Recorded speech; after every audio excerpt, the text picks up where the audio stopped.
ਵਾਹਿਗੁਰੂ ਜੀ ਕਾ ਖਾਲਸਾ ਵਾਹਿਗੁਰੂ ਜੀ ਕੀ ਫਤਿਹ। ਤੇਗ ਬਹਾਦਰ ਸਿਮਰਿਐ ਘਰ ਨੌ ਨਿਧ ਆਵੈ ਧਾਏ, ਸਭ ਥਾਈ ਹੋਏ ਸਹਾਈ। ਐਸੇ ਦੀਨ ਦਇਆਲ ਪਾਤਸ਼ਾਹ ਪਰਮ ਕਿਰਪਾਲੂ ਸਤਿਗੁਰੂ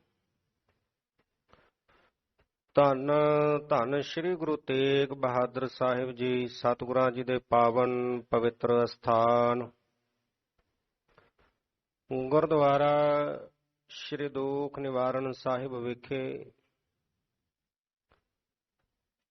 ਚੌਵਰ ਛਤਰ ਤਖਤ ਦੇ ਮਾਲਕ ਰਾਜ ਆਨ ਰਾਜ ਪਾਨ ਆਨ ਪਾਨ ਦੇਵਾਨ ਦੇਵ ਉਪਮਾ ਮਹਾਨ ਧੰਨ ਧੰਨ ਸਾਹਿਬ ਸ੍ਰੀ ਗੁਰੂ ਗ੍ਰੰਥ ਸਾਹਿਬ ਪਾਤਸ਼ਾਹ ਜੀ ਦੀ ਪਾਵਨ ਪਵਿੱਤਰ ਬਾਰਗਾਹ ਵਿੱਚ ਪਿਛਲੇ ਪੈਰ ਦੇ ਸਜੇ ਹੋਏ ਸੁੰਦਰ ਸਚਖੰਡ ਦੀ ਵਾਨਾਂ ਦੀ ਵਿੱਚ ਹਾਜ਼ਰੀਆਂ ਭਰ ਰਹੇ ਗੁਰੂ ਕੀ ਸਾਜੀ ਔਰ ਨਵਾਜੀ ਗੁਰੂ ਖਾਲਸਾ ਸਾਧ ਸੰਗਤ ਜੀਓ, ਵਡਭਾਗੇ ਹੋ ਜੋ ਆਪ ਜੀ ਗੁਰਚਰਨਾਂ ਦੇ ਵਿੱਚ ਜੁੜ ਕਰਕੇ ਅੰਮ੍ਰਿਤ ਬਾਣੀ ਹਰ ਹਰ ਤੇਰੀ ਸੁਣ ਸੁਣ ਹੋਵੈ ਪਰਮਗਤ ਮੇਰੀ। ਅੰਮ੍ਰਿਤਮਈ ਬਾਣੀ ਦੇ ਸ਼ਬਦ ਕੀਰਤਨ ਅਤੇ ਚੱਲ ਰਹੀ ਲੜੀਵਾਰ ਗੁਰ ਇਤਿਹਾਸ ਦੀ ਵਿਚਾਰ ਨੂੰ ਸਰਵਣ ਕਰਕੇ ਮਨੁੱਖਾ ਜੀਵਨ ਦਾ ਲਾਹਾ ਪ੍ਰਾਪਤ ਕਰਦੇ ਹੋ। ਬੜੇ ਪ੍ਰੇਮ ਸਹਿਤ ਆਪ ਜੀਆਂ ਨੇ ਗੁਰੂ ਕੇ ਕੀਰਤਨੀਆਂ ਪਾਸੋਂ ਰੱਬੀ ਬਾਣੀ ਦੇ ਸ਼ਬਦ ਕੀਰਤਨ ਸਰਵਣ ਕੀਤੇ ਹਨ। ਉਪਰੰਤ ਸਮਾਂ ਬਣਿਆ ਹੈ ਚੱਲ ਰਹੀ ਲੜੀਵਾਰ ਗੁਰ ਇਤਿਹਾਸ ਦੀ ਵਿਚਾਰ ਦਾ। ਅੱਜ ਉਹ ਮਹਾਨ ਦੋ ਸੂਰਬੀਰ ਯੋਧਿਆਂ ਦਾ ਸ਼ਹੀਦੀ ਦਿਹਾੜਾ ਵੀ ਹੈ, ਜਿਨ੍ਹਾਂ ਨੇ ਸਵੈਮਾਨ ਤੇ ਅਣਖ ਦੇ ਲਈ ਖੂਨ ਦੇ ਨਾਲ ਜਿਹੜਾ ਇਤਿਹਾਸ ਰਚਿਆ। ਦੌਰ ਜਦੋਂ 1984 ਦਾ ਚੱਲਿਆ, ਸਰਬ ਸਾਂਝੀਵਾਲਤਾ ਦਾ ਉਪਦੇਸ਼ ਦੇਣ ਵਾਲਾ ਉਹ ਪਾਵਨ ਪਵਿੱਤਰ ਅਸਥਾਨ ਸੱਚਖੰਡ ਸ੍ਰੀ ਹਰਿਮੰਦਰ ਸਾਹਿਬ ਸਿੱਖ ਕੌਮ ਦਾ ਮਹਾਨ ਤਖਤ ਤਖਤ ਸ੍ਰੀ ਅਕਾਲ ਤਖਤ ਸਾਹਿਬ ਹੋਰ ਬੇਅੰਤ ਪਾਵਨ ਗੁਰਧਾਮਾਂ ਤੇ ਅਟੈਕ ਕਰਕੇ ਸਾਡੇ ਹੀ ਦੇਸ਼ ਦੀ ਫੌਜ ਨੇ ਸਾਡੇ ਪਾਵਨ ਅਸਥਾਨਾਂ ਦੀ ਜਿੱਥੇ ਢਹਿ ਢੇਰੀ ਕੀਤਾ ਉੱਥੇ ਬੇਅੰਤ ਨਿਰਦੋਸ਼ ਸੰਗਤਾਂ ਨੂੰ ਜਿਹੜਾ ਸੀ ਸ਼ਹੀਦ ਕਰ ਦਿੱਤਾ ਗਿਆ। ਜੂਝਦੇ ਹੋਏ ਸੂਰਬੀਰ ਯੋਧੇ ਵੀ ਸ਼ਹਾਦਤਾਂ ਪ੍ਰਾਪਤ ਕਰ ਗਏ।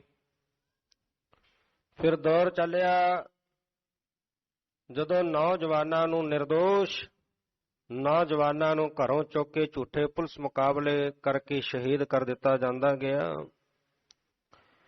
ਰਬੇਰੋ ਦੀ ਡਿਊਟੀ ਲਗਾਈ ਗਈ, ਜਿਹਨੇ ਬਹੁਤ ਨੌਜਵਾਨ ਮੁੰਡੇ ਜਿਹੜੇ ਉਹ ਸ਼ਹੀਦ ਕਰ ਦਿੱਤੇ ਪੰਜਾਬ ਦੀ ਧਰਤੀ ਤੋਂ। ਇਹ ਸਾਰਾ ਮੰਜ਼ਰ ਵੇਖਿਆ ਭਾਈ ਹਰਜਿੰਦਰ ਸਿੰਘ ਜੀ ਜਿੰਦਾ, ਭਾਈ ਸੁਖਦੇਵ ਸਿੰਘ ਜੀ ਸੁੱਖਾ, ਜਿਨ੍ਹਾਂ ਨੇ ਸਾਰਾ ਇਹ ਮੰਜ਼ਰ ਆਪਣੀਆਂ ਅੱਖਾਂ ਨਾਲ ਵੇਖਿਆ। ਸ੍ਰੀ ਅਕਾਲ ਤਖਤ ਸਾਹਿਬ ਢਹਿ ਢੇਰੀ ਹੋਇਆ, ਸੱਚਖੰਡ ਸ੍ਰੀ ਹਰਿਮੰਦਰ ਸਾਹਿਬ ਬੇਅੰਤ ਨਿਰਦੋਸ਼ ਸ਼ਹੀਦ ਹੋਏ। ਬਜ਼ੁਰਗ ਬੱਚੇ ਬੱਚੀਆਂ ਬੀਬੀਆਂ ਨੌਜਵਾਨਾਂ ਦਾ ਜਿਹੜਾ ਸੀ ਇਹ ਕਹਾਣ ਵੇਖ ਕਰਕੇ ਉਹਨਾਂ ਦਾ ਖੂਨ ਜਿਹੜਾ ਖੌਲ ਉੱਠਿਆ ਰਿਹਾ ਨਹੀਂ ਗਿਆ। ਸਵੈਮਾਨ ਤੇ ਅਣਖ ਨੂੰ ਬਹਾਲ ਰੱਖਣ ਦੇ ਲਈ ਪੂਨੇ ਦੇ ਵਿੱਚ ਜਾ ਕੇ 1999 ਦੇ ਵਿੱਚ ਰਬੈਰੋ ਨੂੰ ਸੋਧਿਆ। 84 ਵੇਲੇ ਦਿੱਲੀ ਵਿਖੇ ਜਿਨ੍ਹਾਂ ਨੇ ਨਿਰਦੋਸ਼ ਸਿੱਖਾਂ ਨੂੰ ਜਲਾਇਆ, ਕਰਕਾੜ ਉਜਾੜੇ, ਬੇਅੰਤ ਉਹਨਾਂ ਨੂੰ ਸਜ਼ਾਵਾਂ ਦੇ ਕਰਕੇ ਅੱਜ ਦੇ ਦਿਨ ਦੋਵੇਂ ਸੂਰਬੀਰ ਯੋਧੇ ਜਿਨ੍ਹਾਂ ਨੂੰ ਫਾਂਸੀ ਦੇ ਤਖਤੇ ਤੇ ਲਟਕਾਇਆ ਗਿਆ, ਫਾਂਸੀ ਦੀ ਸਜ਼ਾ ਸੁਣਾਈ ਗਈ, ਜਦੋਂ ਫਾਂਸੀ ਦੀ ਸਜ਼ਾ ਸੁਣਾਉਣੀ ਸੀ ਉਸ ਵਕਤ ਉਸ ਵੇਲੇ ਦਾ ਜੱਜ ਉਹ ਵੀ ਉਹਦੀ ਜਿਹੜੀ ਜ਼ੁਬਾਨ ਸੀ ਉਹ ਕੰਬ ਰਹੀ ਸੀ। ਬੜੇ ਔਖੇ ਹੋ ਕੇ ਉਹਨੇ ਫਾਂਸੀ ਦੀ ਸਜ਼ਾ ਸੁਣਾਈ ਤੇ ਫਾਂਸੀ ਦੀ ਸਜ਼ਾ ਜਦੋਂ ਸੁਣੀ ਹੈ ਤਾਂ ਇਹਨਾਂ ਦੋਵੇਂ ਸੂਰਬੀਰ ਯੋਧਿਆਂ ਦੇ ਮੁਖ ਤੇ ਹਾਸਾ ਸੀ। ਮੌਤ ਦਾ ਇਹ ਫਤਵਾ ਸੁਣ ਕੇ ਘਬਰਾਏ ਨਹੀਂ, ਖੁਸ਼ੀ ਸੀ ਤੇ ਕਹਿਣ ਲੱਗੇ ਜੱਜ ਸਾਹਿਬ ਅਸੀਂ ਤੁਹਾਡਾ ਮੂੰਹ ਮਿੱਠਾ ਕਰਵਾਵਾਂਗੇ। ਤੇ ਜਾ ਕਰਕੇ ਜਿਹੜਾ ਸਾਰਿਆਂ ਦਾ ਮੂੰਹ ਮਿੱਠਾ ਕਰਵਾਇਆ, ਨਾਲ ਹੀ ਸੁਨੇਹਾ ਦਿੱਤਾ ਗਿਆ ਕਿ ਅਸੀਂ ਰਾਤ 9 ਤੋਂ 12 ਵਜੇ ਤੱਕ 3 ਘੰਟੇ ਆਰਾਮ ਕਰਾਂਗੇ, 12 ਵਜੇ ਤੋਂ 3 ਵਜੇ ਤੱਕ ਨਿਤਨੇਮ ਕਰਕੇ ਉਸ ਪ੍ਰਭੂ ਦੀ ਇਬਾਦਤ ਵਿੱਚ ਜੁੜਾਂਗੇ ਅਤੇ ਆਪ ਸੋਹਿਲਾ ਸਾਹਿਬ ਦਾ ਪਾਠ ਕਰਕੇ ਅਰਦਾਸ ਕਰਕੇ ਅਸੀਂ ਫਾਂਸੀ ਦਾ ਰੱਸਾ ਚੁੰਮਾਂਗੇ। ਸਵੇਰੇ 6 ਵਜੇ ਹੀ ਬਹੁਤ ਭਾਰੀ ਫੋਰਸ ਲਾ ਕੇ ਇਹਨਾਂ ਸੂਰਬੀਰ ਯੋਧਿਆਂ ਨੂੰ ਜਦੋਂ ਫਾਂਸੀ ਤੇ ਚੜਾਇਆ ਗਿਆ, ਅੱਧਾ ਘੰਟਾ ਲੜਕਦੇ ਰਹੇ। ਉਸ ਤੋਂ ਬਾਅਦ ਭਾਰੀ ਫੋਰਸ ਦੇ ਵਿੱਚ ਇਹਨਾਂ ਦਾ ਸੰਸਕਾਰ ਕੀਤਾ ਗਿਆ। ਉਹ ਦੋ ਮਹਾਨ ਸੂਰਬੀਰ ਯੋਧੇ ਜਬੈ ਬਾਣ ਲਾਗਿਓ ਤਬੈ ਰੋਸ ਜਾਗਿਓ। ਕੌਮ ਦੀ ਅਣਖ ਨੂੰ ਬਰਕਰਾਰ ਰੱਖਣ ਦੇ ਲਈ, ਕੌਮ ਦੇ ਸਵੈਮਾਨ ਲਈ ਜਿਨ੍ਹਾਂ ਨੇ ਫਾਂਸੀ ਦਾ ਰੱਸਾ ਚੁੰਮਿਆ, ਸ਼ਹਾਦਤ ਪਾਈ, ਉਹ ਸੂਰਬੀਰ ਯੋਧੇ ਭਾਈ ਹਰਜਿੰਦਰ ਸਿੰਘ ਜੀ ਜਿੰਦਾ, ਭਾਈ ਸੁਖਦੇਵ ਸਿੰਘ ਜੀ ਸੁੱਖਾ, ਤਿੰਨਾਂ ਦੀ ਸ਼ਹਾਦਤ ਨੂੰ ਕੋਟਾਨ ਕੋਟ ਪ੍ਰਣਾਮ। ਸੋ ਆਪ ਜੀ ਲੜੀਵਾਰ ਕਥਾ ਸਰਵਣ ਕਰ ਰਹੇ ਸੀ। ਜਦੋਂ ਧੰਨ ਗੁਰੂ ਅਮਰਦਾਸ ਪਾਤਸ਼ਾਹ ਜੀ ਦੇ ਭੇਜੇ ਹੋਏ ਸ਼੍ਰੀ ਰਾਮਦਾਸ ਜੀ ਲਾਹੌਰ ਅਕਬਰ ਬਾਦਸ਼ਾਹ ਦੇ ਕਚਹਿਰੀ ਸਭਾ ਵਿੱਚ ਜਾ ਕੇ ਜਿਹੜੇ ਚੁਗਲੀਆਂ ਕਰਨ ਵਾਲੇ ਸਨ ਉਹਨਾਂ ਨੂੰ ਨਿਰਉੱਤਰ ਕੀਤਾ, ਲੱਜਤ ਹੋਏ ਤੇ ਇਧਰ ਜਿੱਤ ਪ੍ਰਾਪਤ ਹੋਈ। ਗੁਰੂ ਸਾਹਿਬ ਗੁਰੂ ਸਤਿਗੁਰੂ ਪਾਤਸ਼ਾਹ ਧੰਨ ਗੁਰੂ ਅਮਰਦਾਸ ਪਾਤਸ਼ਾਹ ਜੀ ਦੀ ਮਹਾਨ ਮਹਿਮਾ ਵਧੀ ਹੈ। ਅਕਬਰ ਬਾਦਸ਼ਾਹ ਨੇ ਵੇਖਿਆ ਧੰਨ ਹਨ ਗੁਰੂ ਪਾਤਸ਼ਾਹ ਜਿਨ੍ਹਾਂ ਦੀ ਐਸੀ ਮਹਾਨ ਮਹਿਮਾ ਹੈ। ਵਾਪਸ ਆਉਂਦਿਆਂ ਜਿੱਥੇ ਮਨ ਹੀ ਮਨ ਪ੍ਰੇਮ ਧਾਰਨ ਕਰਕੇ ਗੁਰੂ ਸਾਹਿਬ ਜੀ ਨੂੰ ਵਸਤਰ ਪਾਉਣਾ ਕੀਤੇ, ਉੱਥੇ ਨਾਲ ਹੀ ਮਨ ਵਿੱਚ ਵਿਚਾਰ ਕੀਤੀ ਕਿ ਜਦੋਂ ਵੱਡਿਆਂ ਦੇ ਕੋਲ ਜਾਈਏ ਖਾਲੀ ਹੱਥ ਨਹੀਂ ਜਾਈਦਾ, ਕੋਈ ਭੇਟ ਲੈ ਕੇ ਜਾਣੀ ਚਾਹੀਦੀ ਹੈ। ਬੇਮੌਸਮੇ ਅੰਬ ਲਾਹੌਰ ਵਿਖੇ ਵਿਕ ਰਹੇ ਸਨ। ਕੁਝ ਮਾਇਆ ਕੋਲ ਸੀ, ਉਹ ਦੇ ਕੇ ਅੰਬ ਖਰੀਦ ਲਿਆ, ਫਲ ਲੈ ਲਿਆ ਤੇ ਉੱਥੋਂ ਲੈ ਕੇ ਬੜੀ ਛੇਤੀ ਨਾਲ ਚੱਲੇ। ਇੱਕ ਰਾਤ ਰਸਤੇ ਵਿੱਚ ਬਤੀਤ ਕੀਤੀ, ਸਵੇਰ ਹੋਈ ਫਿਰ ਚਾਲਾ ਪਾ ਦਿੱਤਾ। ਚਲਦਿਆਂ ਚਲਦਿਆਂ ਸਰੀਰ ਦੀ ਗਰਮੀ ਦੇ ਕਾਰਨ, ਹੱਥਾਂ ਦੀ ਗਰਮੈਸ਼ ਦੇ ਨਾਲ ਉਹ ਅੰਬ ਦਾ ਫਲ ਜਿਹੜਾ ਹੱਥ ਵਿੱਚ ਪਕੜਿਆ ਹੋਇਆ ਸੀ ਉਹ ਫੁੱਟ ਗਿਆ, ਰਸ ਚੋਣ ਲੱਗਾ। ਭੈਰੋਵਾਲ ਸਥਾਨ ਨਗਰ ਦੇ ਕੋਲ ਪਹੁੰਚ ਕੇ ਸਤਿਗੁਰੂ ਪਾਤਸ਼ਾਹ ਧੰਨ ਗੁਰੂ ਅਮਰਦਾਸ ਪਾਤਸ਼ਾਹ ਜੀ ਦਾ ਧਿਆਨ ਹਿਰਦੇ ਵਿੱਚ ਧਾਰਨ ਕੀਤਾ। ਵੇਖਿਆ ਕਿ ਇਹ ਫਲ ਉਹਨਾਂ ਤੱਕ ਪਹੁੰਚ ਨਹੀਂ ਸਕੇਗਾ ਤੇ ਪ੍ਰੇਮ ਧਾਰਨ ਕਰਦਿਆਂ ਗੁਰੂ ਸਾਹਿਬ ਜੀ ਨੂੰ ਹਿਰਦੇ ਵਿੱਚ ਧਿਆਉਂਦਿਆਂ ਬੇਨਤੀ ਕੀਤੀ ਕਿ ਸਤਿਗੁਰੂ ਪਾਤਸ਼ਾਹ ਇਹ ਫਲ ਮੈਂ ਆਪ ਜੀ ਨੂੰ ਭੇਟ ਕਰਨ ਵਾਸਤੇ ਲੈ ਕੇ ਆਇਆ ਸੀ, ਅੰਗੀਕਾਰ ਕਰੋ, ਮੁੱਖ ਵਿੱਚ ਪਾਵੋ। ਇਹ ਬੇਨਤੀ ਕਰਕੇ ਆਪਣੇ ਮੁੱਖ ਵਿੱਚ ਪਾਇਆ ਤੇ ਇਧਰ ਧੰਨ ਗੁਰੂ ਅਮਰਦਾਸ ਪਾਤਸ਼ਾਹ ਜੀ ਨੇ ਉਹ ਅੰਬ ਦਾ ਜਿਹੜਾ ਫਲ ਸੀ ਉਹ ਖਾਧਾ, ਗੁਠਲੀ ਸੰਭਾਲੀ, ਵਾਪਸ ਪਹੁੰਚੇ ਤੇ ਪੁੱਛਿਆ, ਸਾਰਾ ਬਰਤਾਂਤ ਸੁਣਾਇਆ ਬਾਦਸ਼ਾਹ ਦੀ ਕਚਹਿਰੀ ਵਿੱਚ ਜੋ ਹੋਇਆ।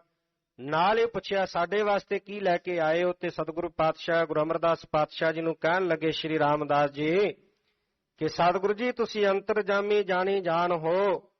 ਜੋ ਫਲ ਮੈਂ ਆਪ ਜੀ ਵਾਸਤੇ ਲਿਆਇਆ ਸੀ ਉਹ ਰਸ ਚੋਣ ਕਰਕੇ ਮੈਂ ਆਪ ਜੀ ਨੂੰ ਧਿਆ ਕਰਕੇ ਸਿਮਰ ਕਰਕੇ ਪਾਤਸ਼ਾਹ ਆਪਣੇ ਮੁਖ ਵਿੱਚ ਪਾ ਲਿਆ। ਤੇ ਸਤਿਗੁਰੂ ਪਾਤਸ਼ਾਹ ਜੀ ਕਹਿਣ ਲੱਗੇ ਭਾਈ ਬੱਲੂ ਨੂੰ ਕਿ ਉਹ ਗੁਠਲੀ ਲੈ ਕੇ ਆ, ਜਿਹੜੀ ਸੰਭਾਲੀ ਸੀ ਉਹ ਗੁਠਲੀ ਦਿਖਾਈ ਕਿ ਭਾਈ ਇਹ ਜਿਹੜਾ ਗੁਰੂ ਅਮਰਦਾਸ ਪਾਤਸ਼ਾਹ ਕਹਿਣ ਲੱਗੇ ਤੁਹਾਡੀ ਭਾਵਨਾ ਸੀ, ਤੁਹਾਡਾ ਪ੍ਰੇਮ ਸੀ, ਉਹ ਫਲ ਅਸੀਂ ਛਕ ਲਿਆ, ਆ ਗੁਠਲੀ ਵੀ ਸੰਭਾਲ ਕੇ ਰੱਖੀ ਹੈ। ਇਸ ਤਰ੍ਹਾਂ ਦੇ ਨਾਲ ਸਤਿਗੁਰੂ ਪਾਤਸ਼ਾਹ ਜੀ ਤੀਰਥ ਸਥਾਨਾਂ ਨੂੰ ਪਵਿੱਤਰ ਕਰਨ ਵਾਸਤੇ ਜਿਹੜੇ ਗੰਗਾ ਜਮਨਾ ਸਰਸਵਤੀ ਆਦਿ ਪੁਕਾਰਾਂ ਕਰ ਰਹੇ ਨੇ, ਬੇਨਤੀਆਂ ਕਰ ਰਹੇ ਨੇ ਕਿ ਸਤਿਗੁਰੂ ਪਾਤਸ਼ਾਹ ਕਿਰਪਾ ਕਰੋ, ਕਲਯੁਗ ਦੇ ਜੀਵਾਂ ਦੇ ਪਾਪਾਂ ਦੀ ਮੈਲ ਨਾਲ ਅਸੀਂ ਭਰ ਚੁੱਕੇ ਹਾਂ, ਆਪਣੇ ਮੁਬਾਰਕ ਚਰਨ ਪਾਵੋ ਤੁਹਾਡੇ ਪਾਵਨ ਚਰਨ ਪੈਣ ਦੇ ਨਾਲ ਸਾਡੀ ਇਹ ਪੈਪਾਂ ਦੀ ਮੈਲ ਜਿਹੜੀ ਉਹ ਦੂਰ ਹੋ ਜਾਵੇ, ਅਸੀਂ ਉਹਨੂੰ ਸਹਿਣ ਨਹੀਂ ਕਰ ਸਕਦੇ। ਉਹ ਬੇਨਤੀ ਮਨ ਕਰਕੇ ਸਤਿਗੁਰੂ ਪਾਤਸ਼ਾਹ ਜੀ ਨੇ ਗੋਇੰਦਵਾਲ ਤੋਂ ਚਾਲਾ ਪਾਇਆ। ਬੇਅੰਤ ਸੰਗਤਾਂ ਜੁੜੀਆਂ ਹਨ। ਆਓ ਇਥੋਂ ਅਗਲੇਰੇ ਪ੍ਰਕਰਨ ਨਾਲ ਜੁੜਨ ਵਾਸਤੇ ਮਨ ਬਿਰਤੀਆਂ ਨੂੰ ਇਕਾਗਰ ਕਰਨ ਦੇ ਲਈ ਰਸਨਾ ਦੀ ਕਲਿਆਣ ਹਿਤ ਆਖਣਾ ਕਰੀਏ ਜੀ। ਸਤਨਾਮ ਸ੍ਰੀ ਵਾਹਿਗੁਰੂ ਸਾਹਿਬ ਜੀ। ਸਤਨਾਮ ਸ੍ਰੀ ਵਾਹਿਗੁਰੂ ਸਾਹਿਬ ਜੀ। ਚੌਪਈ। ਸਤ ਸੰਗਤ ਸਿਮਰਨ ਹਰਿ ਨਾਮੁ। ਹੁਣ ਜਦੋਂ ਸਿੱਖ ਸੰਗਤਾਂ ਨੂੰ ਪਤਾ ਚੱਲਿਆ, ਜਿੱਥੇ ਜਿੱਥੇ ਵੀ ਗੁਰੂ ਕੇ ਸਿੱਖ ਵਸਦੇ, ਹੋਰ ਵੀ ਸਾਖ ਸੰਬੰਧੀ ਸਾਰਿਆਂ ਨੂੰ ਪਤਾ ਚੱਲਿਆ ਕਿ ਧੰਨ ਗੁਰੂ ਅਮਰਦਾਸ ਪਾਤਸ਼ਾਹ ਜੀ ਤੀਰਥ ਸਥਾਨਾਂ ਤੇ ਜਾਣ ਵਾਸਤੇ ਤਿਆਰੀ ਕੀਤੀ ਹੈ। ਬਹੁਤ ਵੱਡਾ ਭਾਰੀ ਇਕੱਠ ਸਿੱਖ ਸੰਗਤਾਂ ਦਾ ਹੋਇਆ। ਸਾਰੀਆਂ ਸਿੱਖ ਸੰਗਤਾਂ ਨੂੰ ਲੈ ਕੇ ਧੰਨ ਗੁਰੂ ਅਮਰਦਾਸ ਪਾਤਸ਼ਾਹ ਜੀ ਨੇ ਗੋਇੰਦਵਾਲ ਸਾਹਿਬ ਤੋਂ ਚਾਲਾ ਪਾਇਆ ਹੈ।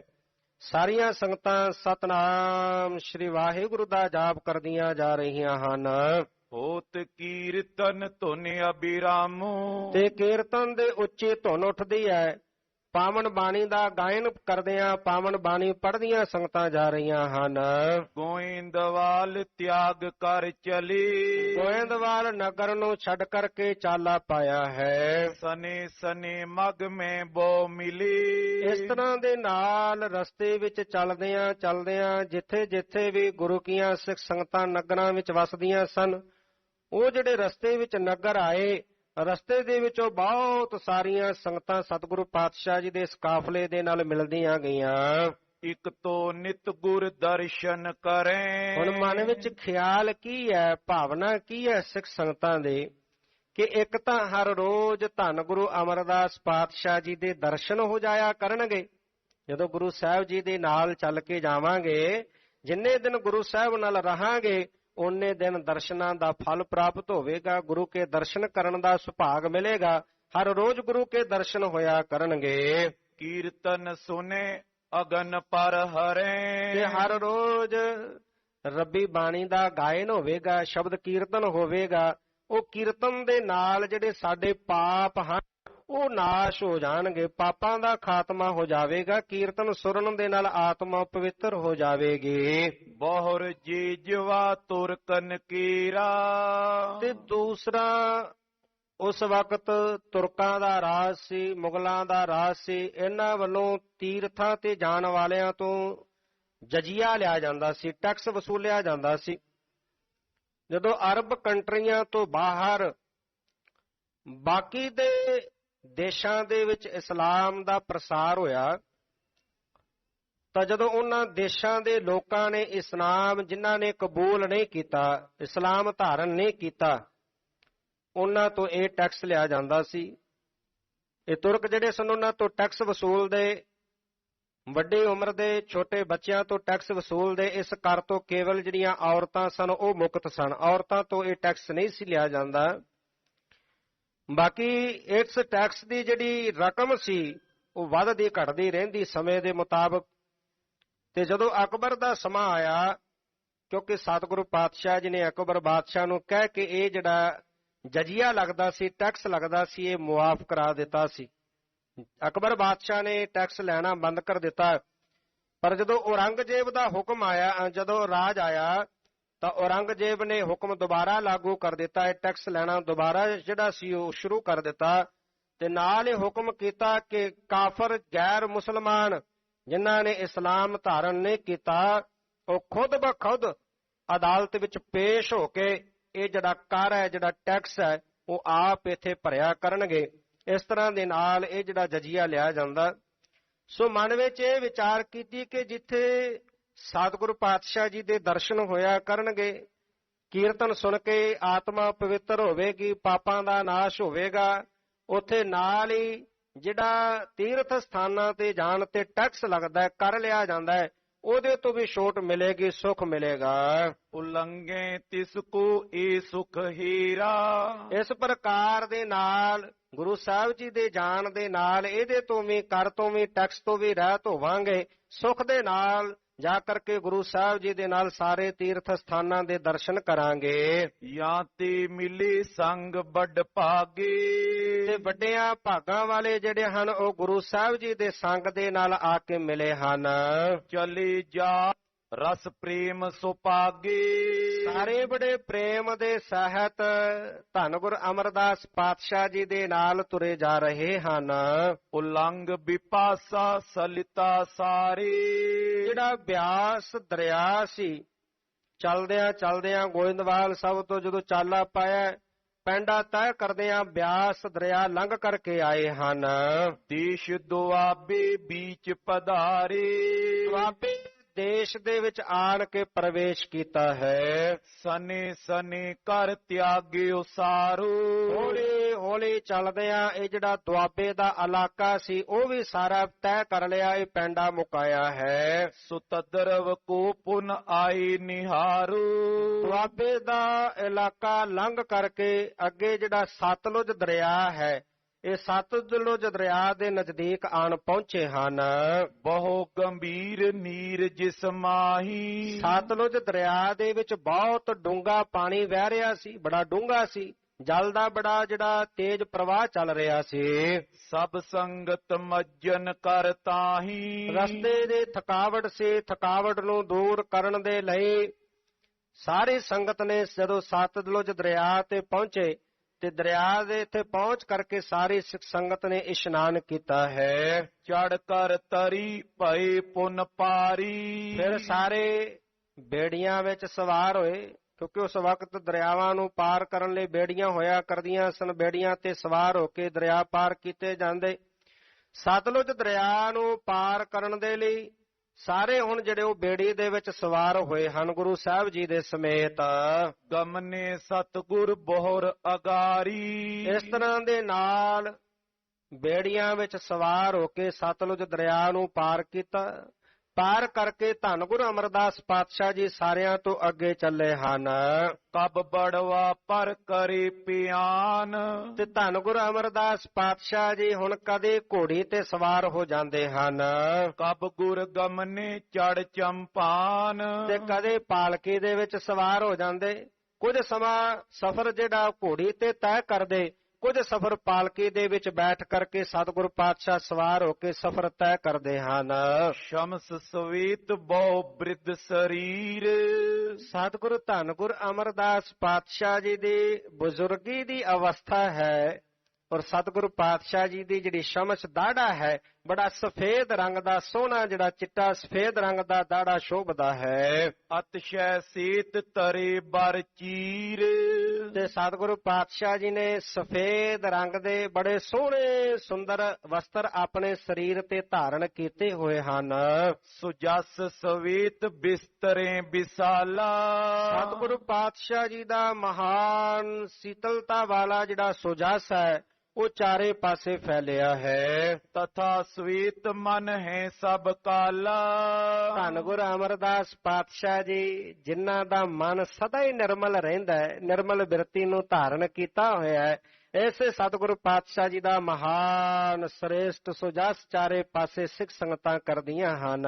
ਹਾਥ ਲਸ਼ਟਕਾ ਬਰ ਕਦ ਛੋਟਾ, ਸਤਿਗੁਰੂ ਪਾਤਸ਼ਾਹ ਜੀ ਨੇ ਹੱਥ ਦੇ ਵਿੱਚ ਸੋਟਾ ਪਕੜਿਆ ਹੋਇਆ, ਸੋਟੀ ਲਈ ਹੋਈ ਹੈ, ਤੇ ਸਤਿਗੁਰੂ ਪਾਤਸ਼ਾਹ ਜੀ ਦੇ ਜਿਹੜਾ ਕੱਦ ਹੈ ਉਹ ਛੋਟਾ ਹੈ। ਸਰੀਰ ਦਾ ਕਰਕੇ ਜਿਹੜਾ ਸਤਿਗੁਰੂ ਪਾਤਸ਼ਾਹ ਜੀ ਦਾ ਜਿਹੜਾ ਕੱਦ ਸੀ ਧੰਨ ਗੁਰੂ ਅਮਰਦਾਸ ਪਾਤਸ਼ਾਹ ਜੀ ਦਾ ਉਹ ਸਮੁੰਦਰ ਸੀ, ਭਾਵ ਛੋਟਾ ਸੀ। ਮਨੋ ਪਈ 52 ਕੀ ਜੋਟਾ, ਮਾਨੋ 52 ਰੂਪ ਧਾਰਨ ਕੀਤਾ ਹੋਵੇ, 52 ਦੇ ਸਮਾਨ ਸਤਿਗੁਰੂ ਪਾਤਸ਼ਾਹ ਜੀ ਸਰੀਰ ਦੇ ਕੱਦ ਕਰਕੇ ਛੋਟੇ ਸਨ। ਧਾਰਤ ਸ਼ਕਤ ਮਹਿਦ ਮਈਆਨ, ਪੂਜਣ ਯੋਗ ਸਤਿਗੁਰੂ ਪਾਤਸ਼ਾਹ ਜੀ ਜਿਨ੍ਹਾਂ ਦੀ ਮਹਾਨ ਮਹਿਮਾ ਹੈ, ਐਸੇ ਪੂਜਨੀਏ ਸਤਿਗੁਰੂ ਗੁਰੂ ਅਮਰਦਾਸ ਪਾਤਸ਼ਾਹ ਜੀ ਬਹੁਤ ਵੱਡੇ ਭਾਰੀ ਸ਼ਕਤੀ ਨੂੰ ਧਾਰਨ ਕਰਕੇ ਗਮਨੇ ਮੰਦ ਮੰਦ ਸਭ ਥਾਨ, ਹੌਲੇ ਹੌਲੇ ਚੱਲਦਿਆਂ ਸਤਿਗੁਰੂ ਪਾਤਸ਼ਾਹ ਜੀ ਸਾਰੇ ਥਾਵਾਂ ਤੇ ਜਾ ਰਹੇ ਨੇ। ਭਾਰੀ ਸ਼ਕਤੀ ਧਾਰਨ ਕੀਤੀ ਹੋਈ ਹੈ ਸਤਿਗੁਰੂ ਪਾਤਸ਼ਾਹ ਜੀ ਨੇ, ਤੇ ਬੜੇ ਪ੍ਰੇਮ ਦੇ ਨਾਲ ਹੌਲੀ ਹੌਲੀ ਚੱਲਦਿਆਂ ਸਾਰੇ ਸਥਾਨਾਂ ਤੋਂ ਹੋ ਕਰਕੇ ਜਾ ਰਹੇ ਹਨ। ਪਹੁੰਚੇ ਆਨ ਪਹੋਏ ਥਾਨ, ਜਿੱਥੇ ਪਿਹੋਵੇ ਵਾਲਾ ਸਥਾਨ ਹੈ। ਇੱਥੇ ਸਤਿਗੁਰੂ ਪਾਤਸ਼ਾਹ ਜੀ ਆਣ ਪਹੁੰਚੇ ਹਨ। ਜਾਂ ਸਰਸੁਤੀ ਪੁੰਨ ਮਹਾਨ, ਜਿੱਥੇ ਸਰਸਵਤੀ ਨਦੀ ਵਹਿੰਦੀ ਹੈ, ਜਿੱਥੇ ਹਿੰਦੂ ਧਰਮ ਦੇ ਅੰਦਰ ਮੰਨਣਾ ਕਿ ਇਹਦੇ ਵਿੱਚ ਇਸ਼ਨਾਨ ਕਰਨ ਦਾ ਮਹਾਨ ਪੁੰਨ ਹੈ, ਵੱਡਾ ਮਹਾਤਮ ਉਹ ਵੀਰ ਮੰਨਦੇ ਨੇ। ਸੋ ਇਹ ਜਿੱਥੋਂ ਸਰਸਵਤੀ ਨਦੀ ਵਹਿੰਦੀ ਹੈ, ਭੇਵੇ ਵਾਲੇ ਸਥਾਨ ਤੇ ਸਤਿਗੁਰੂ ਪਾਤਸ਼ਾਹ ਜੀ ਇੱਥੇ ਆਣ ਪਹੁੰਚੇ ਹਨ।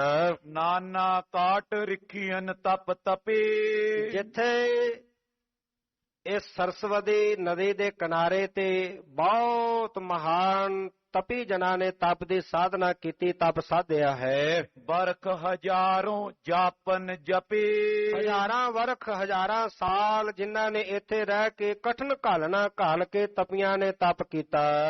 ਬ੍ਰਹਮ ਲੋਕ ਕੋ ਪ੍ਰਾਪਤ ਹੋਏ, ਐਸੇ ਜਿਹੜੇ ਮੁਨੀ ਜਨ ਸਨ ਜਿਨ੍ਹਾਂ ਨੇ ਸਰਸਵਤੀ ਨਦੀ ਦੇ ਕਿਨਾਰੇ ਤੇ ਬੈਠ ਕੇ ਤਪ ਕੀਤਾ, ਭਾਰੀ ਤਪ ਕਰਕੇ ਹਜ਼ਾਰਾਂ ਸਾਲ ਬੰਦਗੀ ਕਰਕੇ ਜਿਹੜਾ ਹੈ ਉਹ ਮੁਕਤੀ ਨੂੰ ਪ੍ਰਾਪਤ ਹੋਏ। ਜਨਮ ਮਰਨ ਕੇ ਸੰਕਟ ਖੋਏ, ਜਨਮ ਮਰਨ ਦਾ ਜਿਹੜਾ ਵੱਡਾ ਸੰਕਟ ਹੈ ਉਹਨੂੰ ਜਿਹੜਾ ਉਹ ਖਤਮ ਕਰ ਲਿਆ, ਉਸ ਪਰਮੇਸ਼ਰ ਦੀ ਇਬਾਦਤ ਕਰਕੇ ਬੰਦਗੀ ਕਰਕੇ ਕਠਨ ਘਾਲਣਾ ਘਾਲ ਕੇ ਤਪ ਕਰਕੇ।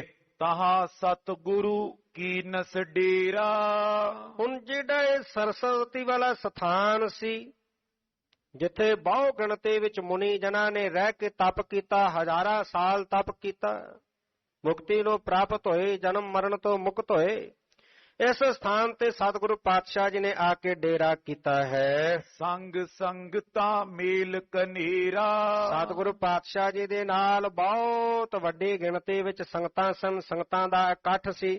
ਸਾਰੀਆਂ ਸਿੱਖ ਸੰਗਤਾਂ ਦੇ ਸਮੇਤ ਸਤਿਗੁਰੂ ਪਾਤਸ਼ਾਹ ਜੀ ਇੱਥੇ ਰੁਕੇ ਹਨ।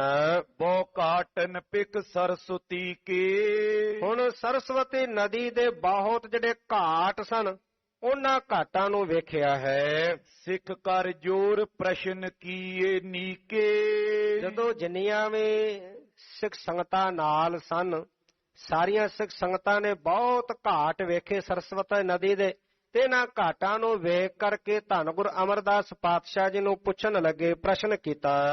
ਸਲਿਤਾ ਸਾਰ ਸੁਤੀ ਇੱਕ ਪਾਵਨ, ਕਹਿਣ ਲੱਗੇ ਕਿ ਸਨਾਤਨ ਮਤ ਦੇ ਅੰਦਰ, ਹਿੰਦੂ ਧਰਮ ਦੇ ਅੰਦਰ ਇਹ ਮੰਨਿਆ ਜਾਂਦਾ ਹੈ ਕਿ ਸਨਾਤਨ ਜਿਹੜੀ ਨਦੀ ਸਰਸਵਤੀ ਜਿਹੜੀ ਨਦੀ ਹੈ ਇਹ ਬੜੀ ਇੱਕ ਪਾਵਨ ਤੇ ਪਵਿੱਤਰ ਹੈ। ਕਹੇ ਮਹਾਤਮ ਇਸ ਬੋਥਾਵਨ, ਤੇ ਪਾਤਸ਼ਾਹ ਜੀ ਇਸ ਸਥਾਨ ਦਾ ਮਹਾਤਮ ਕੀ ਹੈ? ਹਿੰਦੂ ਵੀਰ ਕਿਉਂ ਇਹਨੂੰ ਪਵਿੱਤਰ ਮੰਨਦੇ ਨੇ, ਇਹਦੀ ਮਹਿਮਾ ਨੂੰ ਜਿਹੜਾ ਹੈ ਉਹ ਬਿਆਨਦੇ ਹਨ। ਇਹਦਾ ਮਹਾਤਮ ਕੀ ਹੈ? ਕੋ ਕਾਰਨ ਇਹੋ ਗੁਰੂ ਬਖਾਨੋ, ਇਹ ਸਤਿਗੁਰੂ ਪਾਤਸ਼ਾਹ ਜੀ ਆਪ ਜੀ ਕਿਰਪਾ ਕਰਕੇ ਦੱਸੋ ਕਿ ਕੀ ਕਾਰਨ ਹੈ ਸਰਸਵਤੀ ਨਦੀ ਨੂੰ ਜਿਹੜਾ ਹਿੰਦੂ ਧਰਮ ਦੇ ਅੰਦਰ ਪਵਿੱਤਰ ਮੰਨਿਆ ਜਾਂਦਾ ਹੈ, ਉਹ ਪਾਵਨ ਮੰਨਦੇ ਹਨ, ਇਸ਼ਨਾਨ ਦੀ ਮਹਾਤਮਾ ਹੈ, ਇਹ ਕਿਸ ਕਰਕੇ ਮਹਾਨਤਾ ਹੈ, ਕਿਉਂ ਪਵਿੱਤਰ ਮੰਨਦੇ ਹਨ? ਇਹ ਸਤਿਗੁਰੂ ਪਾਤਸ਼ਾਹ ਜੀ ਆਪ ਜੀ ਕਿਰਪਾ ਕਰਕੇ ਦੱਸੋ। ਭੂਤ ਭਵਿੱਖ ਗਤੀ ਤੁਮ ਜਾਨੋ, ਬੀਤ ਚੁੱਕਿਆ ਜਿਹੜਾ ਸਮਾਂ ਉਹਦੇ ਬਾਬਤ ਤੇ ਭਵਿੱਖਤ ਜਿਹੜਾ ਆਉਣ ਵਾਲਾ ਸਮਾਂ, ਸਤਿਗੁਰੂ ਪਾਤਸ਼ਾਹ ਇਹਨਾਂ ਸਮਿਆਂ ਦੀ ਗਤੀ ਨੂੰ ਆਪ ਭਲੀ ਪ੍ਰਕਾਰ ਦੇ ਨਾਲ ਜਾਣਦੇ ਹੋ। ਸਭ ਸੰਗਤ ਕੈ ਇਹ ਸੰਦੇਹੋ, ਤੇ ਸਾਰੀਆਂ ਸੰਗਤਾਂ ਦੇ ਮਨ ਅੰਦਰ ਇਹ ਸ਼ੰਕਾ ਹੈ ਪਾਤਸ਼ਾਹ ਕਿ ਕਿਸ ਕਾਰਨ ਇਹ ਸਰਸਵਤੀ ਨਦੀ ਪਵਿੱਤਰ ਹੈ। ਇਹ ਸ਼ੰਕਾ ਹੈ ਸਾਰੀਆਂ ਸਿੱਖ ਸੰਗਤਾਂ ਦੇ ਅੰਦਰ। ਕਿਰਪਾ ਕਰੋ ਉਚਰੋ ਸੁਖ ਦੇਹੋ, ਸੁੱਖਾਂ ਦੇ ਦੇਣ ਵਾਲੇ ਸੁੱਖਾਂ ਦੇ ਦਾਤੇ ਧੰਨ ਗੁਰੂ ਅਮਰਦਾਸ ਪਾਤਸ਼ਾਹ ਜੀ ਕਿਰਪਾ ਕਰਕੇ ਆਪ ਆਪਣੇ ਪਾਵਨ ਮੁਖ ਤੋਂ ਉਚਾਰਨ ਕਰਕੇ ਇਸ ਮਹਿਮਾ ਨੂੰ ਜਿਹੜਾ ਉਹ ਬਿਆਨ ਕਰਕੇ ਦੱਸਣਾ ਕਰੋ। ਸਿੱਖਨ ਤੇ ਸੁਨ ਕੈ ਗੁਰ ਕਹਿਓ, ਜਦੋਂ ਇਸ ਪ੍ਰਕਾਰ ਦੇ ਨਾਲ ਸਿੱਖ ਸੰਗਤਾਂ ਨੇ ਸਤਿਗੁਰੂ ਪਾਤਸ਼ਾਹ ਜੀ ਨੂੰ ਬੇਨਤੀ ਕੀਤੀ ਕਿ ਸਰਸਵਤੀ ਨਦੀ ਦਾ ਮਹਾਤਮ ਦੱਸਿਆ ਜਾਵੇ, ਇਹ ਬੇਨਤੀ ਨੂੰ ਸੁਣ ਕਰਕੇ ਦੱਸਣ ਵਾਸਤੇ ਧੰਨ ਗੁਰੂ ਅਮਰਦਾਸ ਪਾਤਸ਼ਾਹ ਜੀ ਬੋਲੇ, ਕਹਿਣ ਲੱਗੇ, ਇਹੋ ਸਥਾਨ ਪਾਵਨ ਅਤਲਿਓ, ਇਹ ਸਥਾਨ ਜਿਸ ਨੂੰ ਹਿੰਦੂ ਧਰਮ ਦੇ ਅੰਦਰ ਬੜਾ ਪਵਿੱਤਰ ਤੇ ਪਾਵਨ ਮੰਨਿਆ ਜਾਂਦਾ ਹੈ। ਪ੍ਰਥਮ ਜੁਗਨ ਸਮਰਥ ਸਭ ਜੀਵ, ਪਹਿਲੇ ਜਿਹੜੇ ਯੁੱਗ ਹੋਏ ਹਨ ਸਤਿਯੁਗ, ਤ੍ਰੇਤਾ ਤੇ ਦੁਆਪਰ, ਇਹ ਜਿਹੜੇ ਪਹਿਲੇ ਯੁੱਗ ਹੋਏ ਹਨ ਇਹਨਾਂ ਯੁੱਗਾਂ ਦੇ ਵਿੱਚ ਜਿਹੜੇ ਜੀਵ ਸਨ ਉਹ ਬੜੇ ਤਾਕਤਵਾਰ ਸਨ, ਉਹ ਬੜੇ ਸਮਰੱਥ ਸਨ, ਬੜੇ ਤਾਕਤਵਰ, ਬੜੇ ਬਲੀ ਸਨ। ਤਨ ਪਰ ਸੰਕਟ ਸਹਿਬੋ ਕੀਵ। ਉਹ ਤਨ ਦੇ ਉੱਤੇ ਹਰ ਸੰਕਟ ਨੂੰ ਸਹਿ ਲੈਂਦੇ ਸਨ। ਐਸਾ ਉਹਨਾਂ ਦੇ ਸਰੀਰ ਵਿੱਚ ਬਲ ਸੀ, ਬੜੇ ਬਲੀ ਸਨ ਕਿ ਉਹ ਆਪਣੇ ਤਨ ਦੇ ਉੱਤੇ ਸੰਕਟ ਨੂੰ ਸਹਿ ਲੈਂਦੇ ਸਨ। ਵਿਸ਼ਵਾਮਿਤਰ ਆਦ ਰਿਖੀ ਕਨੇ। ਵਿਸ਼ਵਾਮਿਤਰ ਆਦਿਕ ਹੋਰ ਬਹੁਤ ਜਿਹੜੇ ਰਿਖੀ ਮੁਨੀ ਜਨ ਹੋਏ ਹਨ। ਕੀਨਸ ਤਪ ਕੁਛ ਜਾਏ ਨਾ ਗਨੇ। ਉਹਨਾਂ ਨੇ ਬਹੁਤ ਵੱਡਾ ਭਾਰੀ ਤਪ ਕੀਤਾ ਸਰਸਵਤੀ ਨਦੀ ਤੇ, ਇਸ ਸਥਾਨ ਤੇ। ਵਿਸ਼ਵਾਮਿਤਰ ਆਦਿਕ ਹੋਰ ਬਹੁਤ ਮੁਨੀ ਜਨ, ਉਹਨਾਂ ਦੇ ਨਾਲ ਵੱਡੀ ਗਿਣਤੀ ਦੇ ਵਿੱਚ ਸਾਰਿਆਂ ਨੇ ਮਿਲ ਕੇ ਇੱਥੇ ਭਾਰੀ ਜਿਹੜਾ ਤਪ ਕੀਤਾ, ਜਿਹਨੂੰ ਆਮ ਕੋਈ ਸਧਾਰਨ ਮਨੁੱਖ ਉਹ ਬਿਆਨ ਨਹੀਂ ਕਰ ਸਕਦਾ। ਇੱਕ ਸਮੇਂ ਦੱਖਣ ਕੇ ਮੁਨੀ ਗਨ। ਇੱਕ ਸਮੇਂ ਦੱਖਣ ਦਿਸ਼ਾ ਦੇ ਜਿੰਨੇ ਵੀ ਮੁਨੀ ਜਨ ਸਨ, ਉਹ ਸਾਰੇ ਮਿਲ ਕਰਕੇ ਆਏ ਤਪ ਸਾਧਨ ਬਾਚਿਤ ਮਨ। ਉਹ ਮਨ ਦੇ ਅੰਦਰ ਤਪ ਸਾਧਨ ਦੀ ਚਾਹ ਲੈ ਕੇ, ਇੱਛਾ ਲੈ ਕੇ, ਮਨ ਅੰਦਰ ਇਹ ਸੰਕਲਪ ਲੈ ਕੇ, ਇੱਛਾ ਧਾਰਨ ਕਰਕੇ ਤਪ ਸਾਧਨ ਦੇ 48 ਕੋਸ ਵਿੱਚ ਫਿਰੇ। ਉਹ ਇਸ ਸਥਾਨ ਤੇ ਆਏ ਤੇ ਇਸ ਇਲਾਕੇ ਦੇ ਵਿੱਚ 48 ਕੋਹ ਫਿਰੇ। 48 ਕੋਹ ਦਾ ਜਿਹੜਾ ਚਾਰੇ ਪਾਸੇ ਦਾ ਇਲਾਕਾ ਸੀ, ਉਹਨਾਂ ਨੇ ਫਿਰ ਕੇ ਜਦੋਂ ਵੇਖਿਆ, ਬੈਠ ਬਿਥਾਨ ਕਹੂੰ ਨਾ ਨਿਹਰੋ। ਤੇ ਉਹਨਾਂ ਨੂੰ ਬੈਠਣ ਵਾਸਤੇ ਕੋਈ ਜਗ੍ਹਾ ਜਿਹੜੀ ਹੈ ਯੋਗ ਉਹ ਮਿਲੀ ਨਹੀਂ, ਪਸੰਦ ਨਹੀਂ ਆਈ। ਯੋਗ ਜਗ੍ਹਾ ਜਿਹੜੀ ਹੈ ਉਹਨਾਂ ਨੂੰ ਕਿਤੇ ਵੀ ਬੈਠਣ ਵਾਸਤੇ ਨਹੀਂ ਮਿਲੀ। ਤਪਸੀ ਗਨ ਕੀ ਪੀਰ ਵਿਸਾਲਾ। ਜਿਹੜੇ ਤਪ ਕਰਨ ਵਾਸਤੇ ਤਪਸਵੀ ਆਏ ਸਨ, ਮੁਨੀ ਜਨ ਆਏ ਸਨ, ਉਹਨਾਂ ਦੀ ਬਹੁਤ ਵੱਡੀ ਭੀੜ ਸੀ। ਭਾਰੀ ਗਿਣਤੀ ਵਿੱਚ ਚੱਲ ਕੇ ਆਏ ਦੱਖਣ ਦਿਸ਼ਾ ਵਾਲੇ ਪਾਸੇ ਤੋਂ, ਵੱਡੀ ਭੀੜ ਸੀ ਉਹਨਾਂ ਤਪਸਵੀਆਂ ਦੀ। ਜੈ ਕੈ ਕਰਤ ਕਾਲ ਨਾ ਕਾਲਾ। ਤੇ ਹੁਣ ਉਹ ਜਿੱਥੇ ਕਿੱਥੇ ਭਾਵ ਇੱਥੇ ਹਰ ਥਾਵੇਂ ਕਾਲਾਂ ਘਾਲਦੇ ਸਨ, ਯਤਨ ਕਰਦੇ ਸਨ ਕਿਤੇ ਬੈਠ ਕੇ ਉਸ ਪਰਮੇਸ਼ਰ ਦੀ ਬੰਦਗੀ ਕਰੀਏ, ਤਪ ਸਾਧੀਏ। ਜਬ ਸਥਾਨ ਕਿਤਹੁ ਨੈ ਪਾਇਓ। 48 ਕੋ ਫਿਰ ਕੇ ਕਿਤੇ ਵੀ ਜਥਾ ਯੋਗ ਉਹ ਥਾਂ ਪ੍ਰਾਪਤ ਨਾ ਹੋਈ ਜਿੱਥੇ ਬੈਠ ਕੇ ਤਪ ਸਾਧਿਆ ਜਾਵੇ। ਉਹ ਜਦੋਂ 48 ਕੋ ਫਿਰ ਕੇ ਥਾਂ ਪ੍ਰਾਪਤ ਨਾ ਹੋਈ। ਸਾਰ ਸੁਤੀ ਕੋ ਤਬਹੁ ਤੇ ਆਇਓ। ਸਾਰਿਆਂ ਨਾਲ ਤਪਸਵੀਆਂ ਨੇ ਜਿਹੜੇ ਤਪ ਕਰਨ ਵਾਸਤੇ ਆਏ, ਇਹਨਾਂ ਸਾਰਿਆਂ ਨੇ ਮਿਲ ਕੇ ਇਕੱਠੇ ਹੋ ਕੇ ਸਰਸਵਤੀ ਦੀ ਜਿਹੜੀ ਆ ਉਹ ਆਰਾਧਨਾ ਕੀਤੀ। ਕਯੋ ਬਿਦਤੋਏ ਮੁਨੀ ਗਨ ਸੰਗਾ। ਤੇ ਹੁਣ ਜਦੋਂ ਆਰਾਧਨਾ ਕੀਤੀ, ਧਿਆਇਆ ਸਰਸਵਤੀ ਨਦੀ ਨੂੰ, ਦੇਵੀ ਨੂੰ, ਤੇ ਜਦੋਂ ਧਿਆਇਆ ਤੇ ਉਹ ਪ੍ਰਗਟ ਹੋਈ ਸਰਸਵਤੀ। ਤੇ ਪ੍ਰਗਟ ਹੋ ਕੇ ਜਿਹੜੇ ਮੁਨੀ ਜਨ ਸਨ, ਵੱਡਾ ਇਕੱਠ ਸੀ ਇਹਨਾਂ ਦਾ, ਮੁਨੀ ਜਨਾਂ ਦੇ ਹਿੱਤ ਕਹਿਣ ਲੱਗੇ, ਪੁੱਛਿਆ ਹੈ ਕਿਆ ਬਾਚਿਤ ਤੁਮ ਕਹੋ ਨਿਸੰਗਾ। ਕਹਿਣ ਲੱਗੇ ਤੁਸੀਂ ਮੁਨੀ ਜਨੋ ਕੀ ਚਾਹੁੰਦੇ ਹੋ? ਨਿਸ਼ੰਕ ਹੋ ਕੇ ਸਾਨੂੰ ਜਿਹੜਾ ਉਹ ਦੱਸਣਾ ਕਰੋ। ਤੁਸੀਂ ਸਾਡੇ ਕੋਲੋਂ ਸਾਨੂੰ ਧਿਆਉਣਾ ਕੀਤਾ, ਯਾਦ ਕੀਤਾ। ਮੁਨੀ ਜਨੋ ਦੱਸੋ ਤੁਹਾਨੂੰ ਕੀ ਚਾਹੀਦਾ ਹੈ? ਤਿਨੋ ਜਾਚਨਾ ਕੀਨ ਸੁਜਾਨ।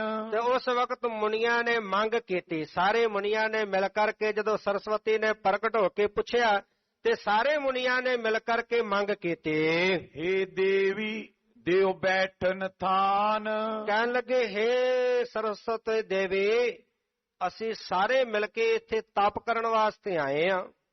48 ਕੋਹ ਦਾ ਇਲਾਕਾ ਫਿਰ ਕੇ ਵੇਖ ਲਿਆ, ਪਰ ਤਪ ਸਾਧਨਾ ਕਰਨ ਵਾਸਤੇ ਕਿਤੇ ਕੋਈ ਜਗ੍ਹਾ ਨਹੀਂ ਮਿਲੀ। ਇਸ ਕਰਕੇ ਸਾਨੂੰ ਤਪ ਸਾਧਨਾ ਕਰਨ ਵਾਸਤੇ ਇੱਥੇ ਥਾਂ ਦੇਵੋ। ਤਬ ਇਹ ਸਲਿਤਾ ਮੁਨਿਗਨ ਹੇਤ। ਤੇ ਇਹ ਜਿਹੜੀ ਸਰਸਵਤੀ ਦੇਵੀ ਸੀ ਪ੍ਰਗਟ ਹੋਈ, ਜਿਹੜਾ ਬੜਾ ਭਾਰੀ ਪ੍ਰਵਾਹ ਉਥੋਂ ਵਹਿ ਰਿਹਾ ਸੀ, ਤੇ ਇਹਨਾਂ ਮੁਨੀ ਜਨਾਂ ਦਾ ਹਿੱਤ ਵੇਖ ਕੇ, ਪ੍ਰੇਮ ਵੇਖ ਕੇ, ਹਟੀ ਕੋਸ ਦੋਏ ਬੇਗ ਸਮੇਤ। ਆਪਣੇ ਪ੍ਰਵਾਹ ਸਨੇ ਜਿਹੜਾ ਭਾਰੀ ਪ੍ਰਵਾਹ ਇਹਦਾ ਵਹਿ ਰਿਹਾ ਸੀ, 2 ਕੋਹ ਇਹ ਪਿੱਛੇ ਹਟ ਗਈ ਇਥੋਂ।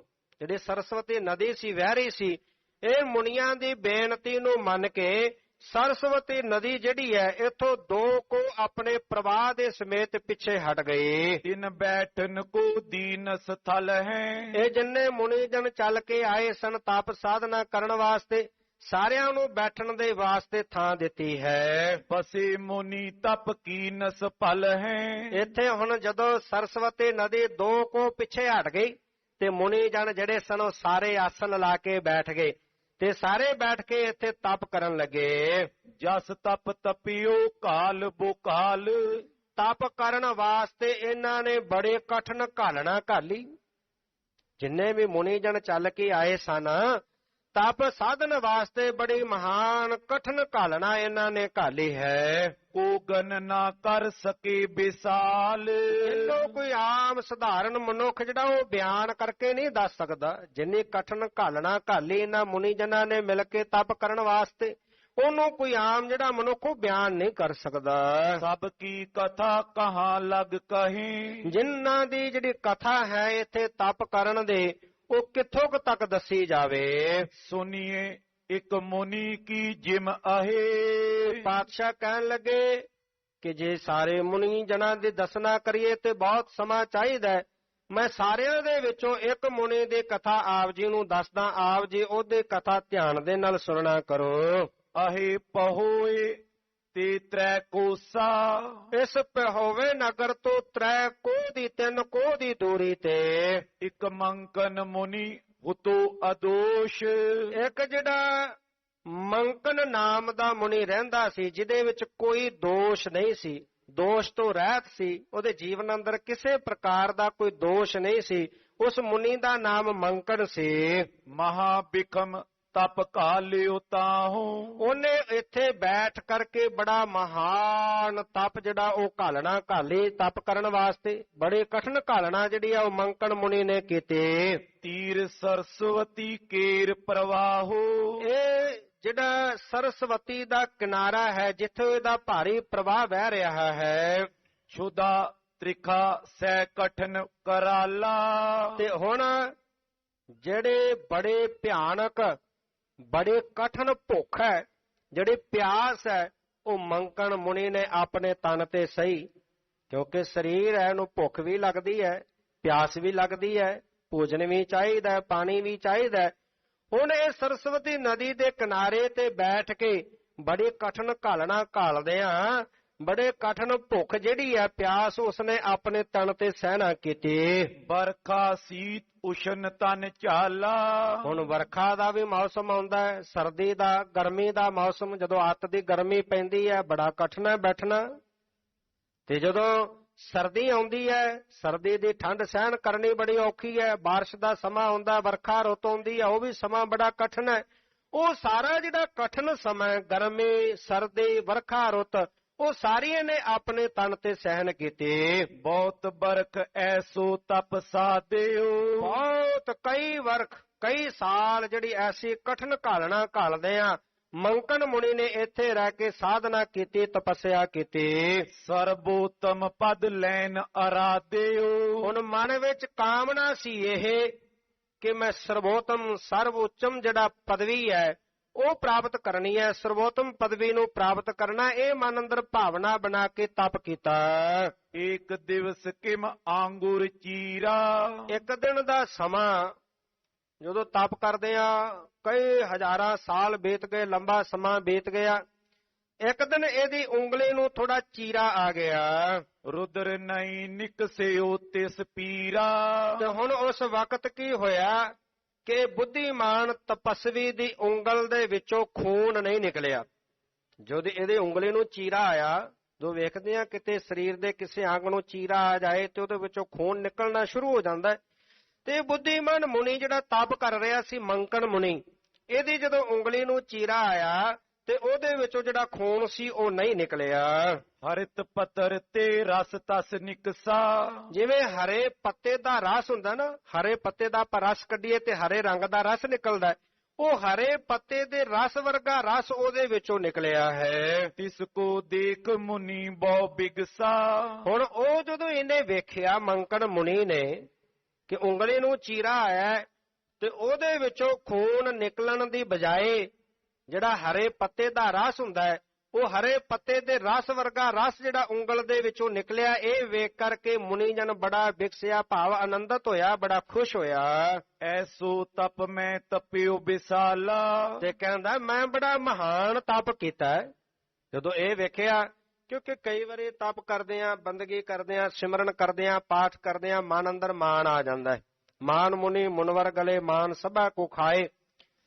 ਤੇ ਹੁਣ ਮਨ ਵਿੱਚ ਇਹ ਵਿਚਾਰਦਾ ਕਿ ਮੈਂ ਤਾਂ ਬੜਾ ਭਾਰੀ ਤਪ ਕੀਤਾ, ਮੇਰੀ ਉਂਗਲ ਵਿੱਚੋਂ ਖੂਨ ਨਹੀਂ ਨਿਕਲਿਆ, ਖੂਨ ਦੀ ਜਗ੍ਹਾ ਹਰੇ ਪੱਤੇ ਦੇ ਰਸ ਵਰਗਾ ਰਸ ਨਿਕਲਿਆ। ਤੇ ਇਹ ਵੇਖ ਕੇ ਬੜਾ ਆਨੰਦਿਤ ਹੋਇਆ, ਮਨ ਅੰਦਰ ਖਿਆਲ ਕਰਦਾ ਕਿ ਮੈਂ ਬਹੁਤ ਕਠਿਨ ਘਾਲਣਾ ਘਾਲ ਕੇ ਬੜਾ ਭਾਰੀ ਜਿਹੜਾ ਉਹ ਤਪ ਕੀਤਾ ਹੈ। ਜਿਸ ਤੇ ਤਨ ਮੈਂ ਰੁਦਰ ਨ ਚਾਲਾ, ਇਸ ਕਰਕੇ ਮੇਰੇ ਸਰੀਰ ਦੇ ਵਿੱਚੋਂ ਲਹੂ ਨਹੀਂ ਨਿਕਲਿਆ। ਉਂਗਲੀ ਨੂੰ ਚੀਰਾ ਆਇਆ ਪਰ ਇਹਦੇ ਵਿੱਚੋਂ ਲਹੂ ਨਹੀਂ ਨਿਕਲਿਆ। ਜਥਾ ਹਰਿਤ ਦਲ ਤੇ ਰਸ ਹੋਏ, ਕਹਿਣ ਲੱਗਾ ਜਿਵੇਂ ਹਰੇ ਪੱਤੇ ਦਾ ਪਾਣੀ ਹੋਵੇ ਉਸ ਤਰ੍ਹਾਂ ਦਾ ਪਾਣੀ ਮੇਰੇ ਸਰੀਰ ਦੇ ਅੰਦਰੋਂ ਨਿਕਲਿਆ ਹੈ। ਤਥਾ ਸਰੀਰ ਵਿਖੇ ਮਮ ਜੋਏ, ਕਹਿਣ ਲੱਗੇ ਉਹ ਸਰੀਰ ਦੇ ਅੰਦਰ ਹੁਣ ਖੂਨ ਦੀ ਜਗ੍ਹਾ, ਹੁਣ ਮੇਰੇ ਸਰੀਰ ਦੇ ਅੰਦਰ ਖੂਨ ਨਹੀਂ ਵਹਿ ਰਿਹਾ, ਖੂਨ ਦੀ ਜਗ੍ਹਾ ਜਿਵੇਂ ਹਰੇ ਪੱਤੇ ਦਾ ਪਾਣੀ ਹੈ, ਰਸ ਹੈ, ਉਸ ਤਰ੍ਹਾਂ ਦੇ ਨਾਲ ਮੇਰੇ ਸਰੀਰ ਦੇ ਅੰਦਰ ਉਹ ਰਸ ਦਾ ਪ੍ਰਵਾਹ ਚੱਲ ਰਿਹਾ ਹੈ। ਇਮ ਮਨ ਜਾਨ ਅਧਿਕ ਉਤਸ਼ਾਹ, ਤੇ ਇਹ ਜਾਣ ਕੇ ਹੁਣ ਬੜਾ ਮਨ ਦੇ ਅੰਦਰ ਉਤਸ਼ਾਹਤ ਹੋਇਆ, ਬੜਾ ਖੁਸ਼ ਹੋਇਆ ਮੰਕਣ ਮੁਨੀ। ਭਇਓ ਤਨ ਮੈਂ ਅਸ ਤਪ ਮਾਹਾ, ਕਹਿਣ ਲੱਗਾ ਮੈਂ ਤਾਂ ਧੰਨ ਹੋ ਗਿਆ, ਮੈਂ ਬੜਾ ਮਹਾਨ ਤਪ ਕੀਤਾ।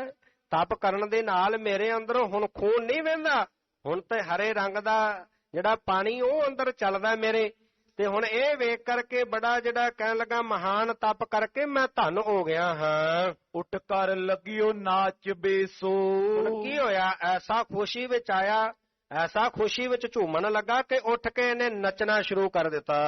ਭੁਜਾ ਉਸਾਰਤ ਊਚੇ ਹੋ, ਇਹਨੇ ਆਪਣੀਆਂ ਦੋਵਾਂ ਜਿਹੜੀਆਂ ਭੁਜਾ ਸਨ ਬਾਹਾਂ ਉਹ ਉੱਚੀਆਂ ਕਰ ਲਈਆਂ, ਬਾਹਾਂ ਉੱਪਰ ਨੂੰ ਉੱਚੀਆਂ ਕਰਕੇ। ਪਾਇਨ ਕੀ ਗਤ ਕਰ ਕਰ ਨਾਚੇ, ਪੈਰਾਂ ਦੇ ਤਾਲ ਦੇ ਨਾਲ ਤਾਲ ਮਿਲਾ ਕੇ ਬਾਹਾਂ ਉੱਚੀਆਂ ਕਰ ਲਈਆਂ ਇਹਨੇ। ਇੰਨਾ ਖੁਸ਼ੀ ਵਿੱਚ ਝੂਮਣ ਲੱਗਾ ਕਿ ਪੈਰਾਂ ਦੇ ਤਾਲ ਦੇ ਨਾਲ ਤਾਲ ਵਜਾ ਕੇ ਨੇ ਨੱਚਣਾ ਸ਼ੁਰੂ ਕਰ ਦਿੱਤਾ। ਅਨੰਦ ਬਿਲੰਦ ਵਿਖੇ ਮਨ ਮਾਚੇ, ਹੁਣ ਬੜਾ ਆਨੰਦਿਤ ਹੋਇਆ, ਇਹਦਾ ਮਨ ਜਿਹੜਾ ਸੀ ਉਹ ਬੜਾ ਆਨੰਦ ਦੇ ਵਿੱਚ ਮਸਤ ਹੋ ਗਿਆ। ਤਾਲ ਦੇ ਤਾਲ ਨਾਲ ਤਾਲ ਵਜਾ ਕੇ ਜਦੋਂ ਨੱਚਦਾ ਤੇ ਬੜਾ ਮਸਤ ਹੋਇਆ ਨੱਚਣ ਦੇ ਵਿੱਚ। ਇਸ ਤੇ ਤਪ ਪ੍ਰਭਾਵ ਕੇ ਸੰਗ, ਹੁਣ ਬੜਾ ਭਾਰੀ ਤਪ ਕੀਤਾ ਸੀ, ਕਈ ਹਜ਼ਾਰਾਂ ਸਾਲ ਬੀਤ ਗਏ ਸਨ ਤਪ ਕਰਦੇ ਆ। ਬੜਾ ਕਠਿਨ ਤਪ ਸੀ, ਭੁੱਖ ਸਹੀ, ਪਿਆਸ ਸਹੀ, ਗਰਮੀ ਸਰਦੀ ਵਰਖਾ ਸਰੀਰ ਦੇ ਉੱਤੇ ਤਨ ਦੇ ਉੱਤੇ ਸਹੀ, ਐਸਾ ਭਾਰੀ ਕਠਿਨ ਤਪ ਕੀਤਾ ਸੀ। ਇਹਦੇ ਜਿਹੜੇ ਉਹ ਤਪ ਕਰਨ ਦੇ ਪ੍ਰਭਾਵ ਦੇ ਨਾਲ ਸਭ ਜਗ ਨਾਚਨ ਲੱਗਿਓ ਉਮੰਗ, ਹੁਣ ਜਿੰਨੇ ਵੀ ਇਸ ਇਲਾਕੇ ਦੇ ਵਿੱਚ ਰਹਿਣ ਵਾਲੇ ਲੋਕ ਸਨ ਉਹ ਵੀ ਖੁਸ਼ੀ ਦੇ ਨਾਲ ਨੱਚਣ ਲੱਗ ਪਏ। ਇਹਦਾ ਇਸੇ ਤਪ ਦਾ ਐਸਾ ਪ੍ਰਭਾਵ ਹੋਇਆ ਕਿ ਜਿੱਥੇ ਮੰਕਣ ਮੁਨੀ ਜਿਹੜਾ ਹੈ ਉਹ ਤਾਲ ਵਜਾ ਕੇ ਨੱਚ ਰਿਹਾ ਹੈ, ਮਸਤ ਹੋਇਆ ਨੱਚ ਰਿਹਾ ਹੈ, ਝੂਮ ਰਿਹਾ ਹੈ, ਉਸੇ ਤਰ੍ਹਾਂ ਇਸ ਇਲਾਕੇ ਦੇ ਲੋਕ ਵੀ ਜਿਹੜੇ ਨੇ ਉਹ ਨੱਚਣ ਲੱਗ ਪਏ। ਭੂਲ ਗਏ ਸੁਧ ਸਭ ਵਿਵਹਾਰ, ਸਾਰਿਆਂ ਨੂੰ ਸੁੱਧ ਬੁੱਧ ਭੁੱਲ ਗਈ, ਵਿਵਹਾਰ ਕਾਰ ਵਿਹਾਰ ਭੁੱਲ ਗਿਆ, ਸਾਰੇ ਨੱਚਣ ਵਿੱਚ ਮਸਤ ਹੋ ਗਏ। ਨਾਚੇ ਸਭ ਜਗ ਅੰਗ ਸੁਧਾਰ, ਸਾਰੇ ਜਿੰਨੇ ਵੀ ਲੋਕ ਸਨ ਉਹ ਅੰਗ ਸੰਭਾਲ ਕੇ ਭਾਵ ਇਸ ਮੰਕਣ ਮੁਨੀ ਦੇ ਵਾਂਗ ਉਹਨਾਂ ਨੇ ਵੀ ਨੱਚਣਾ ਸ਼ੁਰੂ ਕਰ ਦਿੱਤਾ ਹੈ। ਅਸ ਅਨੀਤ ਪਿਕ ਦੇਵ ਦੁਖਾਰੇ, ਐਸੀ ਅਨੀਤੀ ਵੇਖ ਕੇ, ਐਸੀ ਇਹ ਭੈੜੀ ਕੁਰੀਤੀ ਨੂੰ ਵੇਖ ਕੇ ਜਿੰਨੇ ਵੀ ਦੇਵਤੇ ਸਨ ਉਹ ਬੜੇ ਦੁਖੀ ਹੋਏ। ਸ਼ਰਨ ਸ਼ੰਭੂ ਕੀ ਸਕਲ ਸਿਧਾਰੇ, ਦੁਖੀ ਹੋਏ ਸ਼ੰਭੂ ਸ਼ਿਵ ਜੀ ਦੀ ਸ਼ਰਨ ਵਿੱਚ ਚੱਲ ਕੇ ਸਾਰੇ ਦੇਵਤੇ ਆਏ। ਸ਼ੰਕਰ ਕਰੋ ਕਿਰਪਾ ਪਿਕ ਜਗ ਕੋ, ਤੇ ਕਹਿਣ ਲੱਗੇ ਸ਼ਿਵ ਜੀ ਨੂੰ ਕਿ ਹੁਣ ਤੁਸੀਂ ਕਿਰਪਾ ਕਰੋ ਜਗਤ ਦੇ ਇਸ ਰੀਤੀ ਨੂੰ ਵੇਖ ਕਰਕੇ। ਭੂਲ ਗਏ ਸੁਧ ਨਾਚਨ ਲੱਗ ਕੇ, ਸਾਰੇ ਆਪਣੇ ਸੁੱਧ ਬੁੱਧ ਭੁੱਲ ਗਏ ਨੇ। ਮੰਕਣ ਮੁਨੀ ਜਿਹੜਾ ਨੱਚ ਰਿਹਾ ਹੈ ਉਹਨੂੰ ਵੇਖ ਕੇ ਸਾਰੇ ਨੱਚਣ ਵਿੱਚ ਮਸਤ ਹੋ ਗਏ ਨੇ, ਆਪਣੀ ਸੁੱਧ ਬੁੱਧ ਸਾਰਿਆਂ ਨੂੰ ਭੁੱਲ ਗਈ ਹੈ, ਕਾਰ ਵਿਹਾਰ ਭੁੱਲ ਗਿਆ ਹੈ। ਤਪ ਪ੍ਰਭਾਵ ਰਿਖੀ ਕੇਰ ਬਿਸਾਲਾ, ਹੁਣ ਉਹ ਤਪ ਜਿਹੜਾ ਸਾਧਿਆ ਰਿਖੀ ਨੇ ਮੁਨੀ ਨੇ ਉਹਦਾ ਬੜਾ ਤੇਜ ਪ੍ਰਭਾਵ ਹੈ, ਬੜਾ ਪ੍ਰਤਾਪ ਹੈ ਤਪ ਦਾ, ਉਹਦੇ ਪ੍ਰਤਾਪ ਦੇ ਕਾਰਨ ਅਪਰਨ ਤੇ ਨਾ ਹਟੇ ਇਸ ਕਾਲਾ, ਹੁਣ ਹੋਰ ਕਿਸੇ ਦੇ ਕੋਲੋਂ ਹਟਾਇਆ ਹਟ ਨਹੀਂ ਸਕਦਾ, ਕਿਉਂਕਿ ਬੜਾ ਤੇਜ ਉਹਦਾ ਪ੍ਰਤਾਪ ਵਧਿਆ, ਭਾਰੀ ਤਪ ਕੀਤਾ ਉਹਨੇ। ਤਪ ਦੇ ਕਾਰਨ ਉਹਦਾ ਪ੍ਰਤਾਪ ਵਧਣ ਕਰਕੇ ਹੁਣ ਜੇ ਕੋਈ ਉਹਨੂੰ ਹੋਰ ਕੋਈ ਹਟਾਣਾ ਚਾਹੇ, ਰੋਕਣਾ ਚਾਹੇ, ਉਹ ਕਿਸੇ ਦੇ ਰੋਕਿਆ ਨਹੀਂ ਰੁਕੇਗਾ। ਕਰੋ ਉਪਾਵ ਆਪ ਅਬ ਕੋਈ, ਤੁਸੀਂ ਹੀ ਹੁਣ ਕੋਈ ਉਪਾਅ ਕਰੋ। ਸਾਰੇ ਦੇਵਤੇ ਮਿਲ ਕੇ ਜਾ ਕੇ ਸ਼ਿਵ ਜੀ ਨੂੰ ਕਹਿਣ ਲੱਗੇ ਕਿ ਹੁਣ ਤੁਸੀਂ ਆਪ ਹੀ ਕੋਈ ਉਪਾਅ ਕਰੋ ਇਹਨੂੰ ਰੋਕਣ ਦਾ। ਜਿਸ ਤੇ ਜਗਤ ਸਥਿਰਤਾ ਹੋਈ, ਜਿਸ ਦੇ ਨਾਲ ਜਗਤ ਦੇ ਵਿੱਚ ਸਥਿਰਤਾ ਹੋ ਜਾਵੇ, ਲੋਕ ਆਪਣੇ ਸੁੱਧ ਬੁੱਧ ਸੰਭਾਲ ਲੈਣ, ਆਪਣੇ ਕਾਰ ਵਿਹਾਰ ਦੇ ਵਿੱਚ ਲੱਗਣ। ਸੁਨੀ ਸੁਰਨ ਕੀ ਬਿਨੇ ਮਹਾਨੀ। ਹੁਣ ਦੇਵਤਿਆਂ ਨੇ ਜਦੋਂ ਇਸ ਪ੍ਰਕਾਰ ਦੇ ਨਾਲ ਜਾ ਕੇ ਬੇਨਤੀ ਕੀਤੀ ਤੇ ਦੇਵਤਿਆਂ ਦੇ ਬੇਨਤੀ ਸੁਣ ਕਰਕੇ ਸ਼ੰਕਰ ਕਰ ਵਿਚਾਰ ਸੁਖਦਾਨੀ। ਹੁਣ ਜਿਹੜੇ ਸ਼ੰਕਰ ਸ਼ਿਵ ਜੀ ਸਨ ਉਹ ਵਿਚਾਰ ਕਰਨ ਲੱਗੇ। ਜਦੋਂ ਉਹਨਾਂ ਨੇ ਮੰਕਣ ਮੁਨੀ ਦੇ ਬਾਬਤ ਜਾ ਕੇ ਜਗਤ ਦਾ ਜਿਹੜਾ ਸੰਸਾਰ ਦੇ ਹਾਲਾਤਾਂ ਤੋਂ ਜਾਣੂ ਕਰਵਾਇਆ, ਦੱਸਿਆ, ਬੇਨਤੀ ਕੀਤੀ, ਉਹ ਬੇਨਤੀ ਸੁਣ ਕੇ ਸ਼ਿਵ ਜੀ ਜਿਹੜੇ ਸਨ ਉਹ ਵਿਚਾਰ ਕਰਨ ਲੱਗੇ। ਮੁਨੀ ਕੇ ਮਨ ਕੋ ਲਖ ਉਤਸ਼ਾਹ। ਤੇ ਉਧਰ ਹੁਣ ਜਿਹੜਾ ਇਹ ਮੁਨੀ ਸੀ, ਮੰਕਣ ਮੁਨੀ, ਇਹਦੇ ਮਨ ਦਾ ਜਿਹੜਾ ਉਤਸ਼ਾਹ ਸੀ, ਜਿਸ ਖੁਸ਼ੀ ਵਿੱਚ ਇਹ ਝੂਮ ਰਿਹਾ ਸੀ, ਉਹ ਉਤਸ਼ਾਹ ਵੇਖਿਆ ਹੈ। ਤਿਸੇ ਨਿਵਾਰਨ ਕੋ ਚਿਤ ਚਾਹ। ਹੁਣ ਉਹਨੂੰ ਨਿਵਾਰਨ ਵਾਸਤੇ, ਨਿਵਰਤ ਕਰਨ ਵਾਸਤੇ ਹੁਣ ਜਿਹੜਾ ਹੈ ਉਹ ਮਨ ਦੇ ਅੰਦਰ ਚਾਹਨਾ ਪ੍ਰਗਟ ਹੋਈ, ਦੇਵਤਿਆਂ ਦੀ ਬੇਨਤੀ ਨੂੰ ਪ੍ਰਵਾਨ ਕੀਤਾ। ਅਪਰ ਬੇਖ ਕੋ ਧਰ ਗੋਰੀਸ਼ਾ।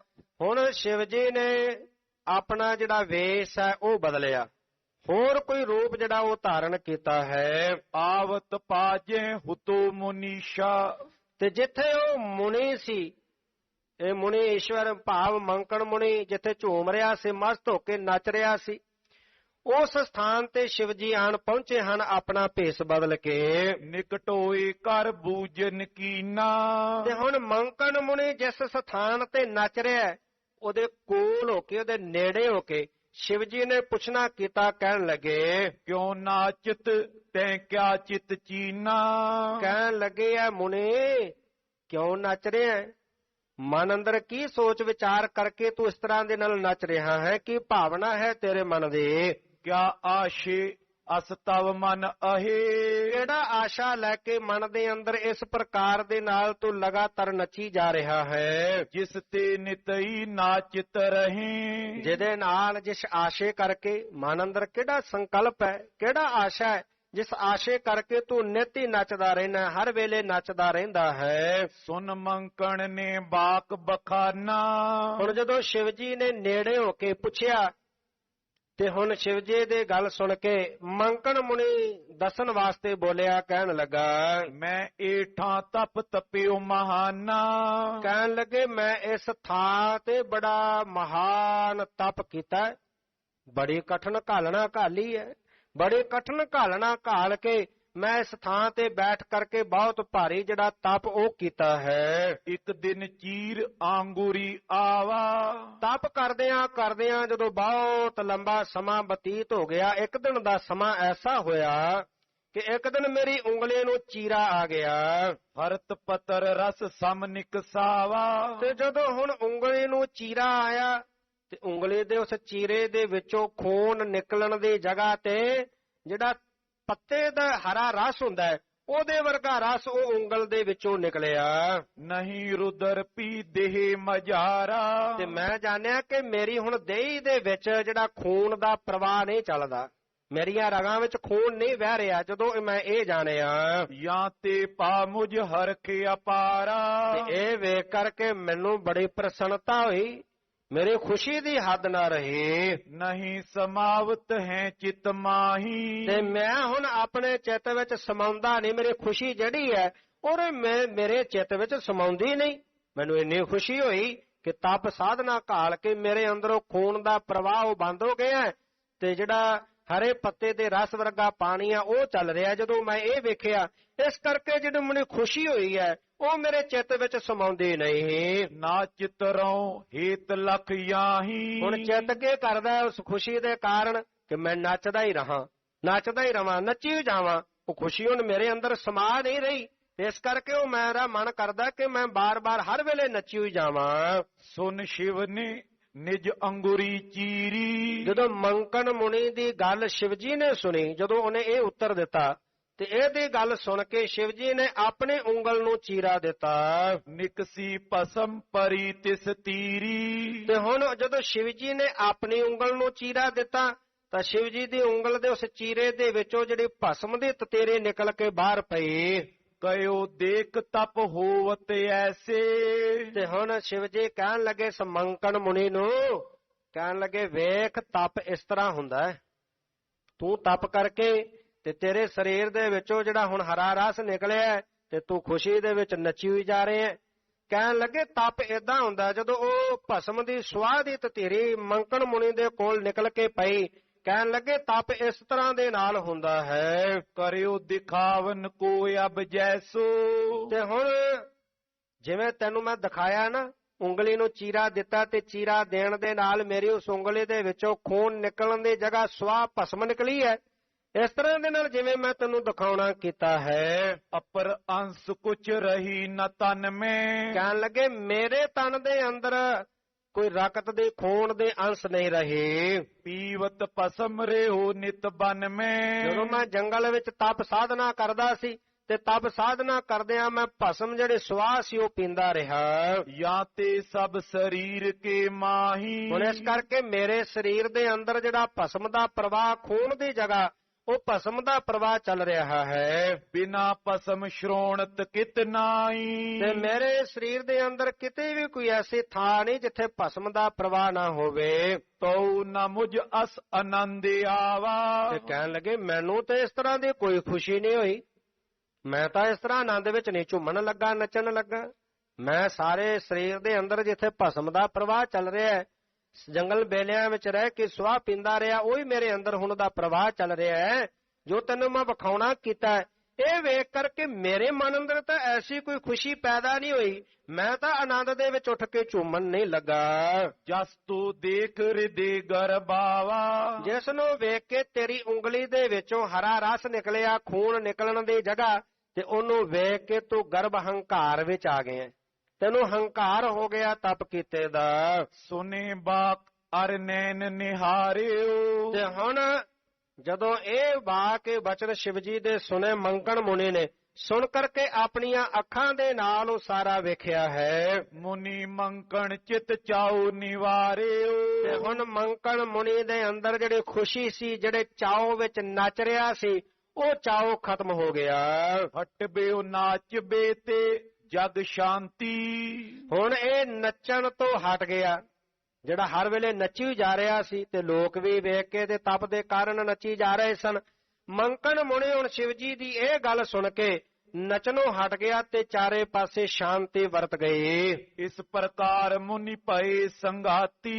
ਇਸ ਪ੍ਰਕਾਰ ਦੇ ਨਾਲ ਜਿਹੜੇ ਮੁਨੀ ਸਨ ਉਹ ਸੰਗਾਤੀ ਭਾਵ ਇਸ ਜਗ੍ਹਾ ਤੇ ਬੈਠ ਗਏ, ਉਹਨਾਂ ਨੇ ਆਪਣਾ ਜਿਹੜਾ ਨੱਚਣਾ ਸੀ ਉਹ ਛੱਡ ਦਿੱਤਾ। ਤਿਨਕੇ ਤਪ ਕਰ ਬੇ ਇਸ ਥਾਨ। ਤੇ ਐਸੇ ਮੁਨੀ ਜਨ ਜਿਹੜੇ ਬੇਅੰਤੀ ਵੱਡੀ ਗਿਣਤੀ ਵਿੱਚ ਇਕੱਠ ਕਰਕੇ ਜਿਹੜੇ ਮੁਨੀ ਜਨ ਇੱਥੇ ਚੱਲ ਕੇ ਆਏ, ਜਿਨ੍ਹਾਂ ਨੇ ਤਪ ਸਾਧਨਾ ਕੀਤੇ ਇਸ ਥਾਂ ਤੇ ਬੈਠ ਕਰਕੇ, ਭਏ ਅਧਿਕ ਪਾਵਨ ਮਨ ਜਾਨ।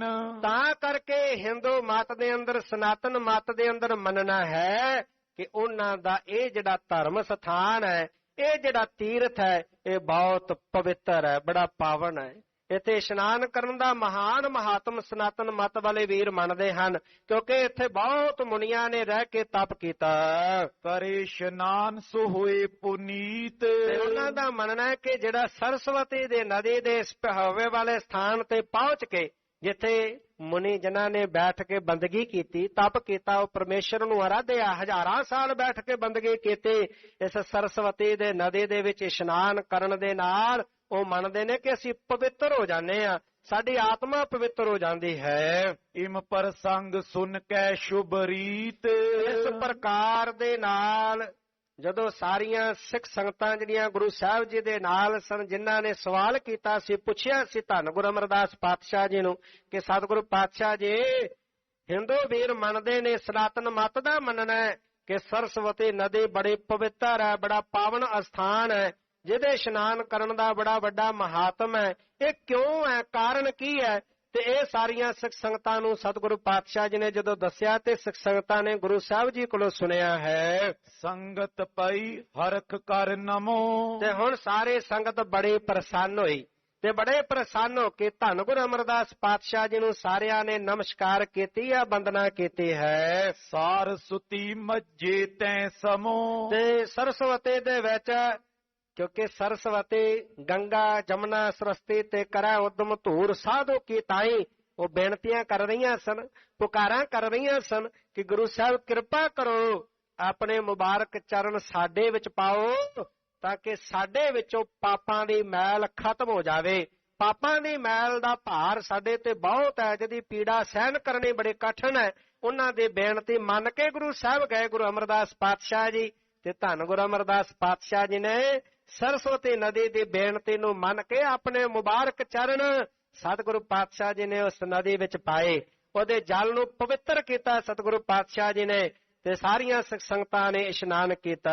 ਸ੍ਰੀ ਗੁਰੂ ਅਮਰ ਕੀਨੇ ਇਸ਼ਨਾਨ। ਸਤਿਗੁਰੂ ਗੁਰੂ ਅਮਰਦਾਸ ਪਾਤਸ਼ਾਹ ਜੀ ਨੇ ਉਹ ਪਾਪਾਂ ਦੀ ਮੈਲ ਹਰਨ ਵਾਸਤੇ ਸਰਸਵਤੀ ਨਦੀ ਦੀ ਬੇਨਤੀ ਨੂੰ ਮੰਨ ਕਰਕੇ ਇਸ਼ਨਾਨ ਕੀਤਾ ਹੈ। ਮਿਲੇ ਵਿਪਰ ਤਿਨ ਦੀਨ ਸਦਾਨ। ਬੜੇ ਵਿਪਰ ਬੜੇ ਪੰਡਤ ਜਨ ਚੱਲ ਕੇ ਆਏ ਕਿ ਗੁਰੂ ਨਾਨਕ ਸਾਹਿਬ ਪਾਤਸ਼ਾਹ ਜੀ ਤੀਸਰੇ ਗੱਦੀ ਤੇ ਤੀਸਰੇ ਉਹਨਾਂ ਦੇ ਜੋਤ ਧੰਨ ਗੁਰੂ ਅਮਰਦਾਸ ਪਾਤਸ਼ਾਹ ਜੀ ਚੱਲ ਕੇ ਸਥਾਨ ਤੇ ਆਏ ਨੇ ਪਵਿੱਤਰ ਕਰਨ ਵਾਸਤੇ।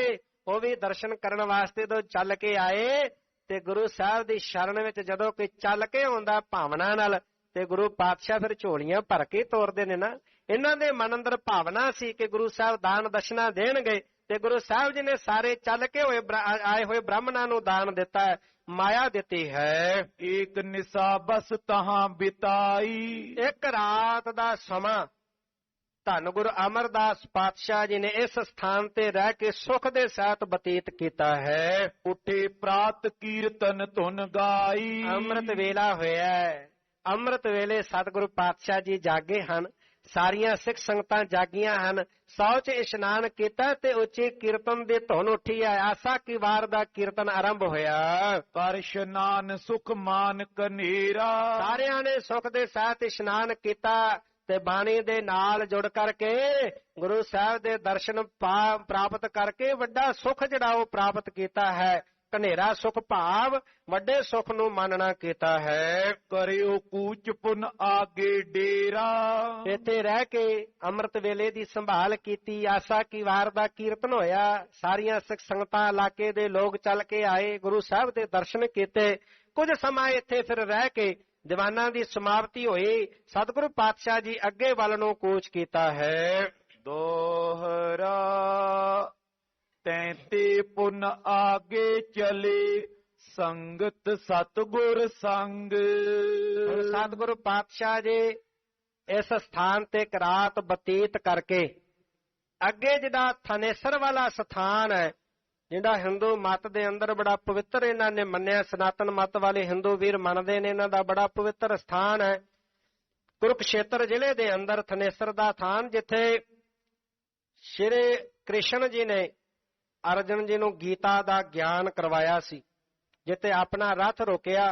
ਇੱਥੇ ਹੀ ਧੰਨ ਗੁਰੂ ਨਾਨਕ ਸਾਹਿਬ ਪਾਤਸ਼ਾਹ ਜੀ ਨੇ ਮੁਬਾਰਕ ਚਰਨ ਪਾਏ, ਧੰਨ ਗੁਰੂ ਅਮਰਦਾਸ ਪਾਤਸ਼ਾਹ ਜੀ ਨੇ ਮੁਬਾਰਕ ਚਰਨ ਪਾਏ, ਧੰਨ ਗੁਰੂ ਹਰਗੋਬਿੰਦ ਸਾਹਿਬ ਜੀ, ਧੰਨ ਗੁਰੂ ਹਰਿਰਾਏ ਸਾਹਿਬ ਜੀ, ਧੰਨ ਗੁਰੂ ਤੇਗ ਬਹਾਦਰ ਸਾਹਿਬ ਜੀ, ਧੰਨ ਗੁਰੂ ਗੋਬਿੰਦ ਸਿੰਘ ਸਾਹਿਬ ਪਾਤਸ਼ਾਹ ਜੀ। ਇਹ ਗੁਰੂ ਸਾਹਿਬਾਨ ਵੀ ਉਸ ਸਥਾਨ ਤੇ ਚੱਲ ਕਰਕੇ ਗਏ, ਜਿਨ੍ਹਾਂ ਨੇ ਆਪਣੇ ਮੁਬਾਰਕ ਚਰਨ ਪਾਏ ਸਤਿਗੁਰੂ ਪਾਤਸ਼ਾਹ ਜੀ ਦੀ ਯਾਦ ਅੰਦਰ। ਉੱਥੇ ਸਾਡੇ ਮਹਾਨ ਇਤਿਹਾਸਕ ਸਥਾਨ ਸੁਸ਼ੋਭਿਤ ਹਨ, ਜਿੱਥੇ ਜਾਏ ਬਹਿ ਮੇਰਾ ਸਤਿਗੁਰੂ ਸੁਥਾਨ ਸੁਹਾਵਾ ਰਾਮ ਰਾਜੇ। ਸਾ ਧਰਤੀ ਭਈ ਹਰਿਆਵਲੀ, ਜਿੱਥੇ ਮੇਰਾ ਸਤਿਗੁਰ ਬੈਠਾ ਏ। ਜਿੱਥੇ ਹਿੰਦੂ ਵੀਰਾਂ ਦਾ ਉਹ ਮਹਾਨ ਪਵਿੱਤਰ ਸਥਾਨ ਹੈ, ਉੱਥੇ ਸਾਡਾ ਵੀ ਸਾਰਿਆਂ ਦਾ ਪਵਿੱਤਰ ਸਥਾਨ ਹੈ, ਜਿੱਥੇ ਇੰਨੇ ਗੁਰੂ ਸਾਹਿਬਾਨ ਨੇ ਮੁਬਾਰਕ ਚਰਨ ਪਾਏ ਨੇ। ਸਾਡੇ ਇਤਿਹਾਸਕ ਸਥਾਨ ਹਨ, ਜਿੱਥੇ ਸਿੱਖ ਸੰਗਤਾਂ ਦਰਸ਼ਨ ਕਰਦੀਆਂ ਨੇ। ਸਤਿਗੁਰੂ ਪਾਤਸ਼ਾਹ ਇੱਥੋਂ ਚੱਲ ਕੇ ਉਧਰ ਨੂੰ ਚਾਲਾ ਪਾਉਂਦੇ ਨੇ। ਅਗਲੇਰੇ ਪ੍ਰਕਰਨ ਅੰਦਰ ਆਪ ਜੀ ਸਰਵਣ ਕਰੋਗੇ। ਸਮੇਂ ਦੇ ਲਿਹਾਜ਼ ਨਾਲ ਇੱਥੇ ਹੀ ਪ੍ਰਕਰਨ ਨੂੰ ਸੰਕੋਚਦੇ ਹਾਂ। ਸਤਿਗੁਰੂ ਪਾਤਸ਼ਾਹ ਜੀ ਦਾ ਮਹਾਨ ਸ੍ਰੇਸ਼ਟ ਸੁਜਸ ਵਿਚਾਰਦਿਆਂ ਹੋਈਆਂ ਬੇਅੰਤ ਭੁੱਲਾਂ ਦੀ ਖਿਮਾ ਕਰਨੀ ਗੁਰੂ ਪਾਤਸ਼ਾਹ ਗੁਰੂ ਕੀ ਸੰਗਤ ਬਖਸ਼ਣ ਯੋਗ ਹੈ। ਭੁੱਲਾਂ ਨਾ ਚਿਤਾਰਨੀਆਂ ਅਸੀਸ ਬਖਸ਼ਣੀ ਸਤਿਗੁਰੂ ਪਾਤਸ਼ਾਹ ਅੱਗੇ ਲਈ ਸੁਮਤ ਪ੍ਰਦਾਨ ਕਰਨ। ਵਾਹਿਗੁਰੂ ਵਾਹਿਗੁਰੂ ਵਾਹਿਗੁਰੂ ਵਾਹਿਗੁਰੂ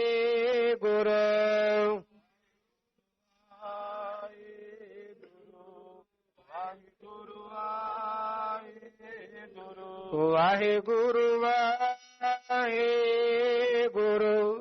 ਵਾਹਿਗੁਰੂ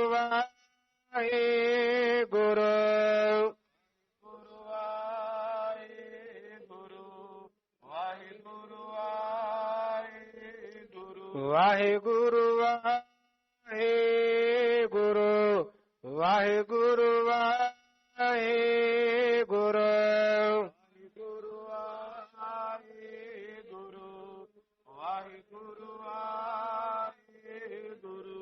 ਵਾਹਿਗੁਰੂ ਵਾਹਿਗੁਰੂ ਵਾਹਿਗੁਰੂ ਵਾਹਿਗੁਰੂ